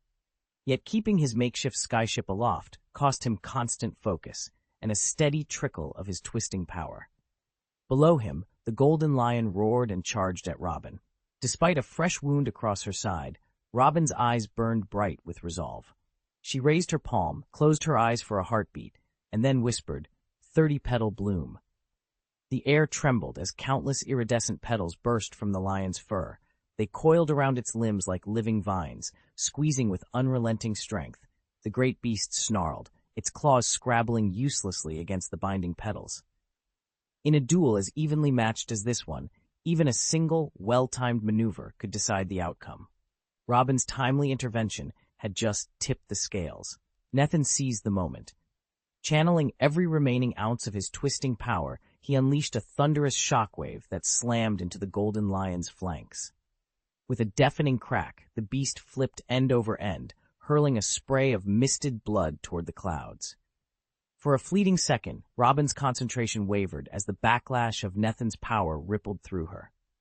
But her grip on the fluttering fruit never faltered, and the petals held firm. The Golden Lion, battered and disoriented, lay defeated in midair, its roar reduced to a pained whine. Above them, Nethin exhaled slowly. Robin's petals still glowed, their grip as steady as ever. Together they had turned the tide and earned a brief, precious moment to catch their breath. The Hanhua fruit's hidden flaw revealed itself the moment Nethin struck the Golden Lion. Any injury he inflicted on the beast mirrored back onto his own body. In an instant, his once pale arms were bristling with fresh bruises and angry welts. Robin, Luo's voice hitched when he saw Robin clutching his side, blood seeping between his fingers. Without hesitation, Luo activated his ability. His medkit materialized in his hands, plucked directly from the cabin. Kneeling beside Robin, he tore open bandages and antiseptic, even as Nethin's roar of fury echoed through the clearing. Across from them, Nethin had already reopened his spiritual channels. Anger flared in his eyes at the sight of Robin's wound, and he lunged at the Golden Lion with renewed ferocity. But the beast was relentless. A massive swipe of its claws carved a gash across Nethin's chest and abdomen, tearing so deep that every breath felt like agony. Clenching his teeth, Nethin forced his torn muscles to knit themselves back together. The regeneration stung like molten iron and drained him of strength, but he refused to relent. Each stitch of flesh that wove itself back into place was paid for in sheer willpower. The Golden Lion met his comeback with savage, convulsive blows. It twisted its paws in midair as if savoring the pain it dealt, and Nethin's world narrowed to the sound of his own labored breathing and the taste of blood in his mouth.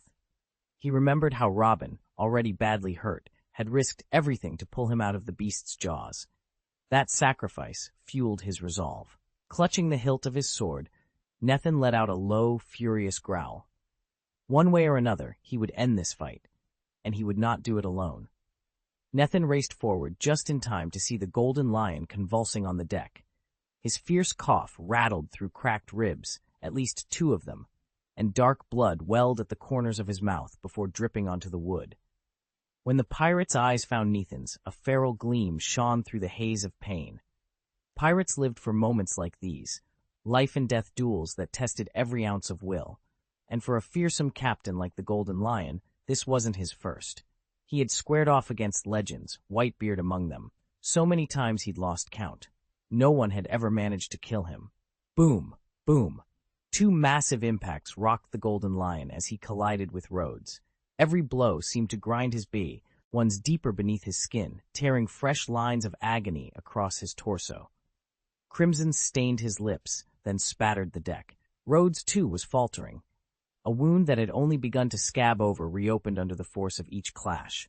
Meat and sinew split, sending a hot ache through his whole chest. The agony of ruptured flesh and shattered bone would have felled any ordinary man in seconds. They had to stop. This couldn't go on. From afar, Lafayette and the others watched with tight jaws and troubled eyes. There was nothing they could do to help. This was a battle fought on its own brutal terms, and any intervention would only make matters worse. Nathan inhaled, steadying himself for the next engagement. Victory, or death, awaited on the other side of that charge. Robin was the only one truly qualified to step in. His unique skills made him indispensable. Nathan's arm, already badly injured, would take months of cultivation to heal properly. The others were even less equipped. Kakugabra charged in with a lunar step, effectively courting death, only to have the Golden Lion's residual sword energy shred his defenses. Nathan himself had to admit he was outclassed. Between Rhodes and the Golden Lion, their power gap was simply too wide, and their duel too chaotic for him to interfere. The only person who might help was Luo, but Luo was currently administering emergency treatment to Nathan's wounded arm, and with his room ability tied up, he was unreachable across the battlefield. Boom, boom. Thunderous explosions rent the air as Rhodes and the Golden Lion locked into a savage, blood-soaked contest. What had begun as a measured sparring of strength had spiraled into murderous rage, each combatant now bent on the other's destruction. Chapter 78, Extreme Surgery, Part 3. Nathan felt his strength ebbing with every blow, and across from him, the Golden Lion looked equally battered. Neither combatant could tell who would fall first if the fight continued. Then, faint but unmistakable, a soft buzz echoed through the sand. Someone was tapping on a hidden communicator. Puff, puff, puff. The noise cut through the chaos like a blade. Both Nathan and the Golden Lion froze, chests heaving. Nathan's vision swam, agony radiating from every wound, yet he forced himself to steady his spirit. If they kept this up, one of them would certainly die here, and Nathan wasn't about to let both of them be wasted in a senseless brawl. On the opposite side, the Golden Lion clenched his jaw, the creases around his eyes deepening. He was a living legend, once a rival to Roger Whitebeard himself, and the thought of perishing at the hands of an upstart junior was unthinkable. Wordlessly, he slipped his hand into his coat, found the tiny bug, and pressed it to his ear. Instinctively, Nathan mirrored the motion, gripping the edge of his own jacket to activate his communicator. In that heartbeat of silence, both men recognized the same stark truth. This duel would have to wait. The answers on the other end of those hidden channels were more important than settling their personal score, at least for now. As soon as the comlink clicked on, an anxious voice crackled through. "Master Shiki, there's a storm gathering to the south. Please return at once and redirect the island's path." The Golden Lion's expression hardened. He didn't reply immediately. Instead, he fixed his cold gaze on Nathan and after a 2-second pause, spoke in a low, cutting tone. "Ghost Boy, I remember you. I've noted your name in my ledger. Golden Lion collects his debts sooner or later." Nathan met that stare without flinching. He hadn't anticipated this confrontation, least of all now, with Robin grievously wounded. The prosthetic arm he carried was essential to Robin's recovery, which meant Robin would need months of solitary rehabilitation. Without another word, the Golden Lion flicked his wrist skyward and arced off toward the hovering island. With a subtle shift of his will, he altered its trajectory, guiding it away from the brewing tempest. Once the distant thunder had faded, Nathan turned and flew back down to the boat moored below. Luo was already kneeling on the deck, gauze and salves laid out beside him. As Nathan landed, Luo rose swiftly and pressed a careful hand to the wound at Nathan's side, just beneath his ribs. His eyes were grave as he murmured, "The captain's endurance never ceases to amaze me." Nathan allowed himself a brief, tired smile before bracing for the next storm, both on the horizon and in his debt to the Golden Lion. Nathan's wound was unlike anything Luo had ever seen. The flesh around the laceration knit itself together only to tear open again, a vicious cycle that in any ordinary patient would have demanded surgical excision of the damaged tissue. Yet, as Luo probed gently at the edges, he realized that Nethan's own vitality was driving a slow, relentless healing process. A cold thrill ran through him. A wound this severe, and still it required nothing more than careful cleaning and a sterile dressing. No stitches, no grafts. Setting aside his scalpel, Luo sterilized the area, then reached for fresh bandages. Nethan watched calmly, his gaze drifting toward Robin, who sat nearby, clutching his injured hand. "How is Robin's hand doing?" Nethan asked. "I've cleared the congestion, but the damaged tissues still need careful repair. My power should be enough for the finer work." Luo tore off a length of gauze and began wrapping it around Nethan's midsection. In a low voice, he replied, "The other physicians were at a loss. Robin's arm was distorted by that twisted force, and the blood vessels were all but choked shut. But with my surgical fruit ability, I can dismantle the arm, remove every clot, and reassemble it properly, strand by strand. He'll make a full recovery." As Luo finished the final layer of compression, Nethan offered him a faint nod of gratitude. In that quiet ward, amid the faint antiseptic scent and the soft rustle of bandages, both men felt the steady pulse of hope. Wounds might tear and blood might clot, but life, when fueled by extraordinary strength, was always determined to press on. Once they'd finished reassembling him, Nethan turned his attention to the others. Luffy's chest wounds, 2 clean punctures, front and back, could be cured without much trouble. Robin's arm, however, was a different story. She lacked any special healing ability, so a full recovery would take at least a month or 2. Nodding in agreement with Luo's assessment, Nethan strode over to where Robin sat a short distance away. Robin lounged in a deck chair, her expression unreadable. Luo had used the surgery fruit's power to detach her injured arm temporarily, relieving the worst of the pain. Yet the dull ache remained, hidden beneath her calm facade. Nethan's footsteps crunched on the deck as he approached. "You really have guts to endure this," he said quietly. Robin gave him a steady look and spoke in her usual, unflappable tone. "Captain, if you falter, we all sink with the ship." On the surface, her words were a stern warning. If Nethan lost control, they would all be cast into the sea. Beneath that warning lay a deeper truth. Every victory and every hardship of the Ghost Hand pirates rested on his shoulders alone. Nethan listened as Rhodes laid out the stakes one more time. "If anything happens to you, Rhodes," he said quietly, "there'll be a bounty of 1 billion on your head, and whoever next claims the imperial mantle will be in the same crosshairs. The whole order would collapse and revert to Qinghai, not far from the Sky Throne." Whether that warning carried a hidden, third meaning, no one could say. Rhodes certainly couldn't read anything from Robin's unreadable expression. Nethan glanced toward the stainless steel tray beside the cot. Luo's surgical fruit had neatly separated flesh, skin, and bone fragments, evidence of the miraculous healing power at work. He shook his head, rose, and picked up the fragile pieces. Gently he laid his hand on Robin's shoulder. "Get some rest. I'll have Khalifa check on you next." Under Rhodes's orders, the ship tore through the waves of the Bye-Bye Sea. It had been 3 days since they'd battled the Golden Lion, and Luo had scarcely left Robin's side.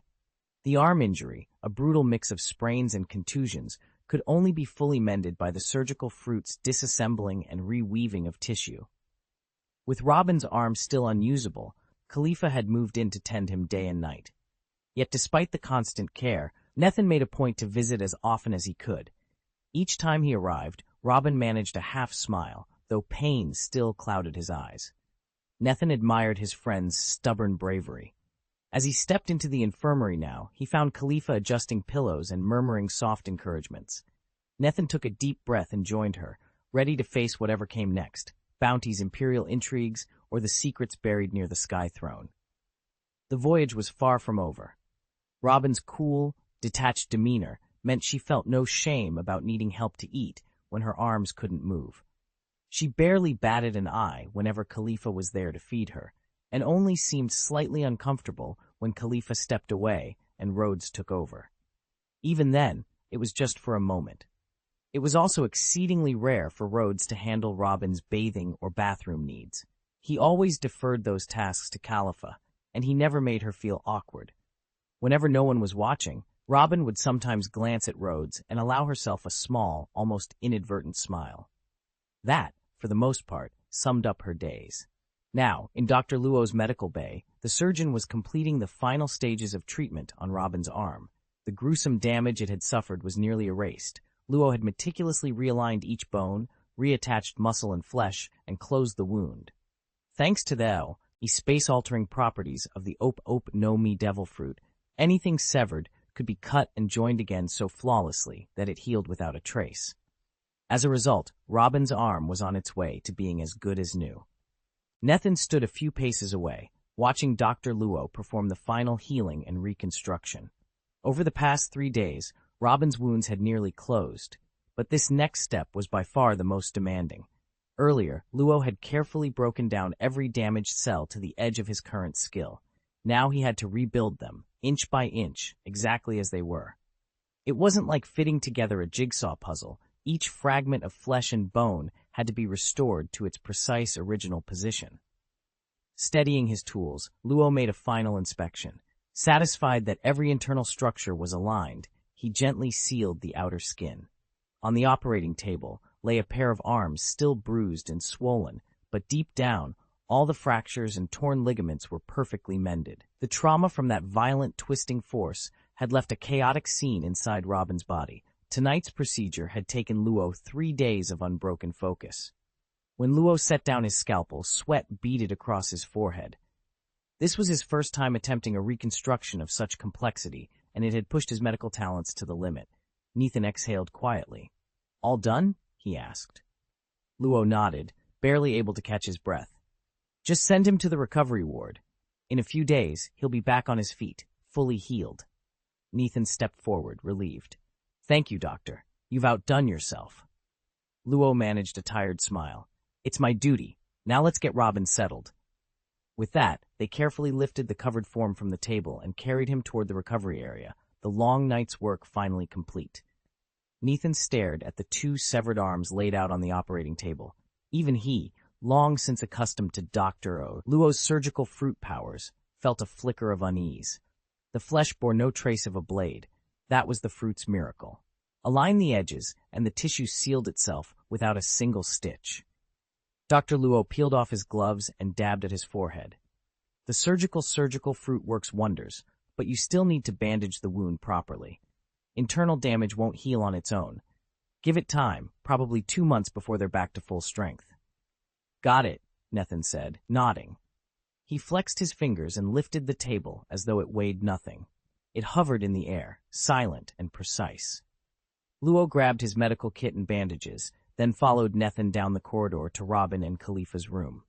Inside, Khalifa poured tea from a clay pot into 2 delicate cups. She handed one to Robin, her tone gentle but firm. "Have you ever wondered what you'd do if your arm couldn't be saved?" Khalifa tucked a loose strand of hair behind her ear and slid her glasses up the bridge of her nose. Her gaze was sharp, almost gleaming. "Robin, your hands are everything. Your flowers, your fruits, your devil fruit powers. Lose your hands, and you lose your only edge. On this ship, you'd be practically useless." Robin met her eyes with a small, knowing smile. "Then let's not waste time on what-ifs. Besides, it's already happened. My hands are gone. Thinking about it won't bring them back." A soft sigh escaped Khalifa. "I've seen it a dozen times back when I worked for the government. The moment an operative loses their usefulness, they're discarded without a second thought, especially in intelligence. Your wounds are grave. Even if Nathan insists he can heal you, there's always a risk things won't go according to plan." "You sound almost calm," Khalifa remarked, brows knitting with concern. Robin chuckled quietly, and a new light flickered in her eyes. "A year ago, I'd have been just like you, panicked, looking for a way out instead of facing danger. But everything changed when I boarded this ship, and especially after I met Captain Rhodes. For the first time in my life, I'm willing to trust someone else with my fate." Khalifa studied her companion for a long moment, then gave a slow nod. Robin's resolve, once hidden behind layers of caution, now shone clearly, and for the first time, Khalifa sensed that Robin truly believed in the promise of this voyage. Ifa sat quietly, turning over her plans in her mind. Her decision to relocate had nothing to do with her first meeting Rhodes. At that time, she simply wanted to find a new safe house. A sharp rap at the door pulled her back to the present. She set down her teacup, rose, and unlatched the door. "Come in," she called. Standing in the hallway were Nethan and Dr. Luo. "How are you feeling?" Luo asked, concern furrowing his brow. Nethan stepped inside without a word. In an instant, he unleashed his surgical fruit power. His arms and shoulders slipped free of his torso and hovered beside him as he levitated the tabletop toward Robin's bedside. Though physically detached, each limb still obeyed his every thought. Robin lay propped up on the pillows. She offered Nethan a small, reassuring smile. "Don't worry. The reconstruction is almost complete, but you're not fully healed yet. For now, don't use your fruit ability, and keep your arms as still as possible." Luo set his medical kit on the bedside table and spoke in a low, urgent tone. "No sudden movements. Understood?" Moments later, the arm that had been separated for 3 days was reattached without complication. It now hung wrapped in white bandages, functional, but still a stark reminder of what Nethan had endured. Nethan finished packing away the medical instruments. With a few last words to Khalifa, Dr. Luo picked up his kit and slipped out the door, closing it quietly behind him. That left only Nethan, Nico, Robin, and Khalifa alone in the cabin. Khalifa snorted. "How long are you planning to just stare at her like that?" Nethan met her gaze, then glanced at Robin, who sat fidgeting with her sleeve. He brushed a hand over the bridge of his nose and offered her a gentle smile. "You don't look embarrassed very often," he said. "How are you feeling now?" Robin exhaled and shrugged. "Better than before." She flexed her right shoulder, wincing slightly. Even with the surgery fruit, having an arm and shoulder separated still feels strange. Fortunately, my flower fruit ability helps me adapt more quickly, but I'm definitely more used to it the way it was. Nethan nodded and walked over to the porthole. Outside, the sky was a bright sheet of rolling clouds. "We'll be docking at Bika in a couple of days," he said. His voice calm. "Just stay here and rest until you're fully recovered." He turned back to her, concern in his dark eyes. "By the way, do you need to use the restroom? I can show you where it is, if you'd like." Robin paused, then gave a small, almost surprised smile. In that quiet moment, she realized her opinion of her captain was shifting in ways she hadn't expected. Thousands of miles away, the world government's elite CP0 operatives were beginning to fall into disarray. Chapter 7. The Rogue of CP9. Agent Nethan stood in the briefing room aboard the world government's flagship, eyes fixed on the holoscreen as the latest intelligence scrolled by. His jaw tightened. In the kingdom of Gurla, up in the North Sea, 2 CP0 operatives have vanished, the instructor said. Both casualties occurred during the pursuit of the CP9 defector. This development alone has put every branch of the government, including CP0 itself, on highest alert. Nethan recalled the dossier on CP9, an elite, shadowy unit entrusted with the government's deepest secrets. Not only had one of their own turned traitor, but this rogue agent appeared allied with an unknown and evidently powerful force. The fact that he just eliminated 2 CP0 members only confirmed the severity of the threat. Moreover, the instructor continued, the Den Mushi life card tracking the celestial dragon Muscarud has gone haywire. In the past 24 hours alone, the life card's needle has swung wildly, east-west, then sharply upward, as if pointing to the sky. CP0 teams have canvassed the suspected coordinates 3 times over and found nothing. A murmur ran through the room. Nethan felt a chill. The most troubling piece, the instructor said, is that for a brief moment, the life card locked onto the Gurla kingdom. While it could be a coincidence, the implications are clear. The CP9 traitor and Muscarud's kidnapper may very well be one and the same. He let that sink in. The world government could not risk a celestial dragon in enemy hands, and certainly not one whose captor knew government secrets inside and out. With that in mind, the order concluded, CP0 is to mount an immediate rescue operation for Holy Muscarud. The rogue CP9 member must be located and neutralized at all costs. Nethan clenched his fists. This mission would be unlike anything he'd faced before. A few days later, under a slate-gray sky, Agent Nethan prepared to set sail for the North Sea. The hunt for the traitor had begun. Nethan's ship eased into the skydock at Bika Island. Though he'd been gone for what felt like an eternity, traces of his own power still lingered here, and Lafitte's deep hypnotic wards held firm. At the very heart of the island rose a gleaming palace. Its doors swung open to admit him, and the island's chief emerged, bearing an ornately carved wooden box. He knelt, placed the box in Nethan's hands, and said, "We have secured what you sought." With steady fingers, Nethan lifted the lid. Nestled on silken lining was a single, smooth fruit, its surface rippling with faint streaks of lightning. The Thunder Fruit. A legendary devil fruit said to grant its user command over the very power of storms, and one of the most formidable abilities in all the world. Chapter 180, The Three Giants, Part 5. Nethan had braced himself for countless twists and turns, but obtaining the devil fruit proved far easier than he'd imagined. His memories of this world lent him an uncanny grasp of its currents. He not only had the system guiding him, but also a clear sense of where and how to move. Without Robin's sharp intellect, hunting down pirates and climbing the ranks in the West Sea would have dragged on indefinitely. Without Lafitte's expert navigation, they'd have wasted days, if not weeks at sea, disoriented and vulnerable. And although Nethan's own strength was considerable, he knew he owed much of his progress to their partnership. Alone, he might never have surged past the trials that led him here. Now at last the thunder fruit lay in his hands. He studied the crackling electric orb in silence and murmured, "Finally." In another life, this moment would have filled him with triumph. But after everything that happened with Robin, triumph felt strangely hollow. He accepted the devil fruit without a trace of elation. "All right," he said softly, tucking the fruit securely away. "We've done it." Having paid their respects to the island's chiefs and priests, Nethan led Robin, Lafitte, and the rest up the winding path to the palace. This stone fortress, built later than the venerable shrines below, served as their base camp, its high walls and sturdy gates looming over the island like the teeth of a dragon. Inside, they would rest, plan, and prepare for the next stage of their journey, and whatever dangers lay beyond the horizon.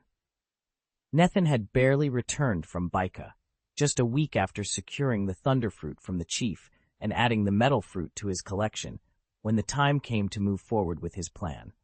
He'd stayed behind long enough for Robin's injured hand to heal, then departed with Lafitte, heading for Qinghai, a small, uninhabited sky island. For Helding and the 5 giants he'd recruited, this was their first time setting foot on a floating island. They climbed a broad stairway of driftwood and stepped into a vast court laid in pale stone, where wisps of cloud drifted just above the floor. The giants settled onto benches carved from skywood, each one filling the space with his massive frame. In the center of that hushed expanse, Nethan knelt and set 2 devil fruits on the ground.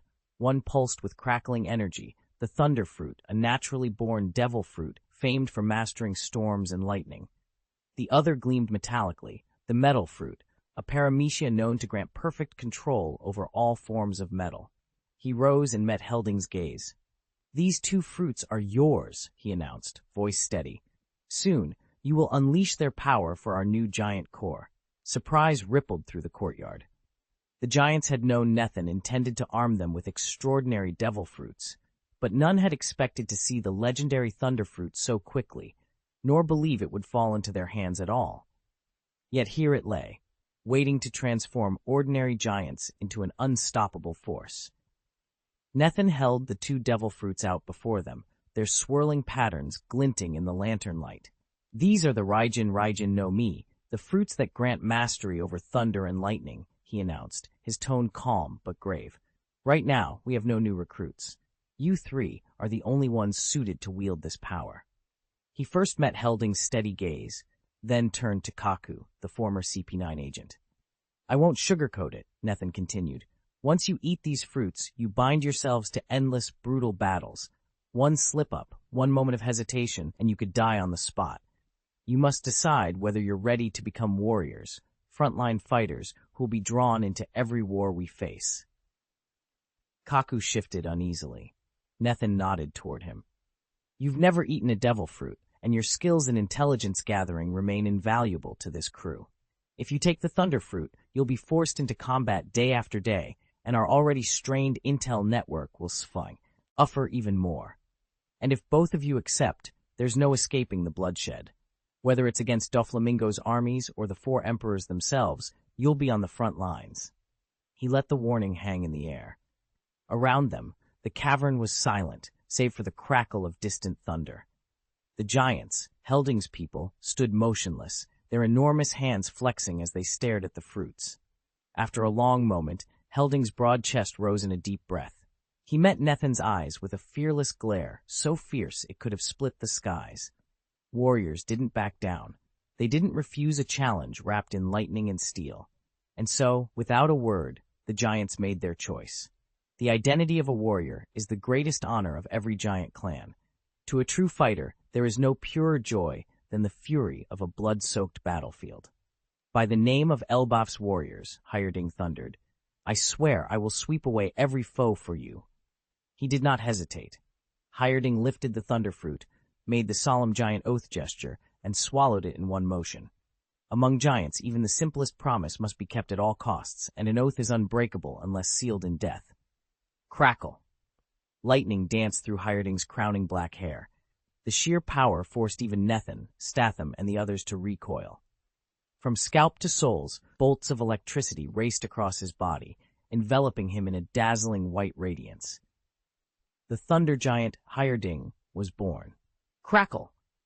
The storm of lightning intensified as Hyrding's colossal form lifted into the air. His once dark hair had turned a brilliant, thunder-white, snapping and crackling with each pulse of power. A roar of thunder rolled across the plains as the newly transformed giant declared his readiness for the battles to come. Nethin watched impassively as Hyrding gradually mastered the crackling storm energy.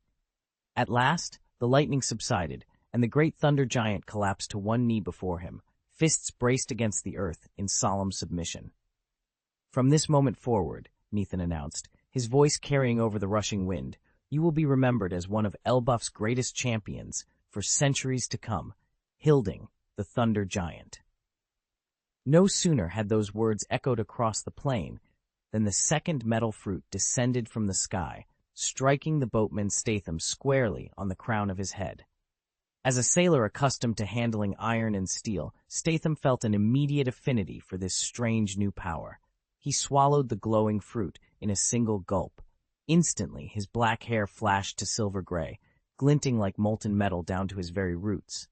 His skin took on a brassy sheen that spread from head to toe, and his body seemed to liquefy into a shimmering pool of quicksilver on the ground. Within moments, that molten form coalesced once more into solid shape. Statham rose to his full height, flexing an arm that had transformed into a massive silver warhammer. He lifted it high, pointing the gleaming head skyward. In that triumphant stance, Statham was reborn, the metal giant. Now, alongside Nethin, stood three legendary champions of Elbaf. Hyrding, wielder of storms, Statham, forger of metal, and in the distance, Rhodes, the newly awakened sand giant. Together, they would carry the island's glory into legend. Rhodes watched with satisfaction as his giant pupils put their devil fruit powers through their paces.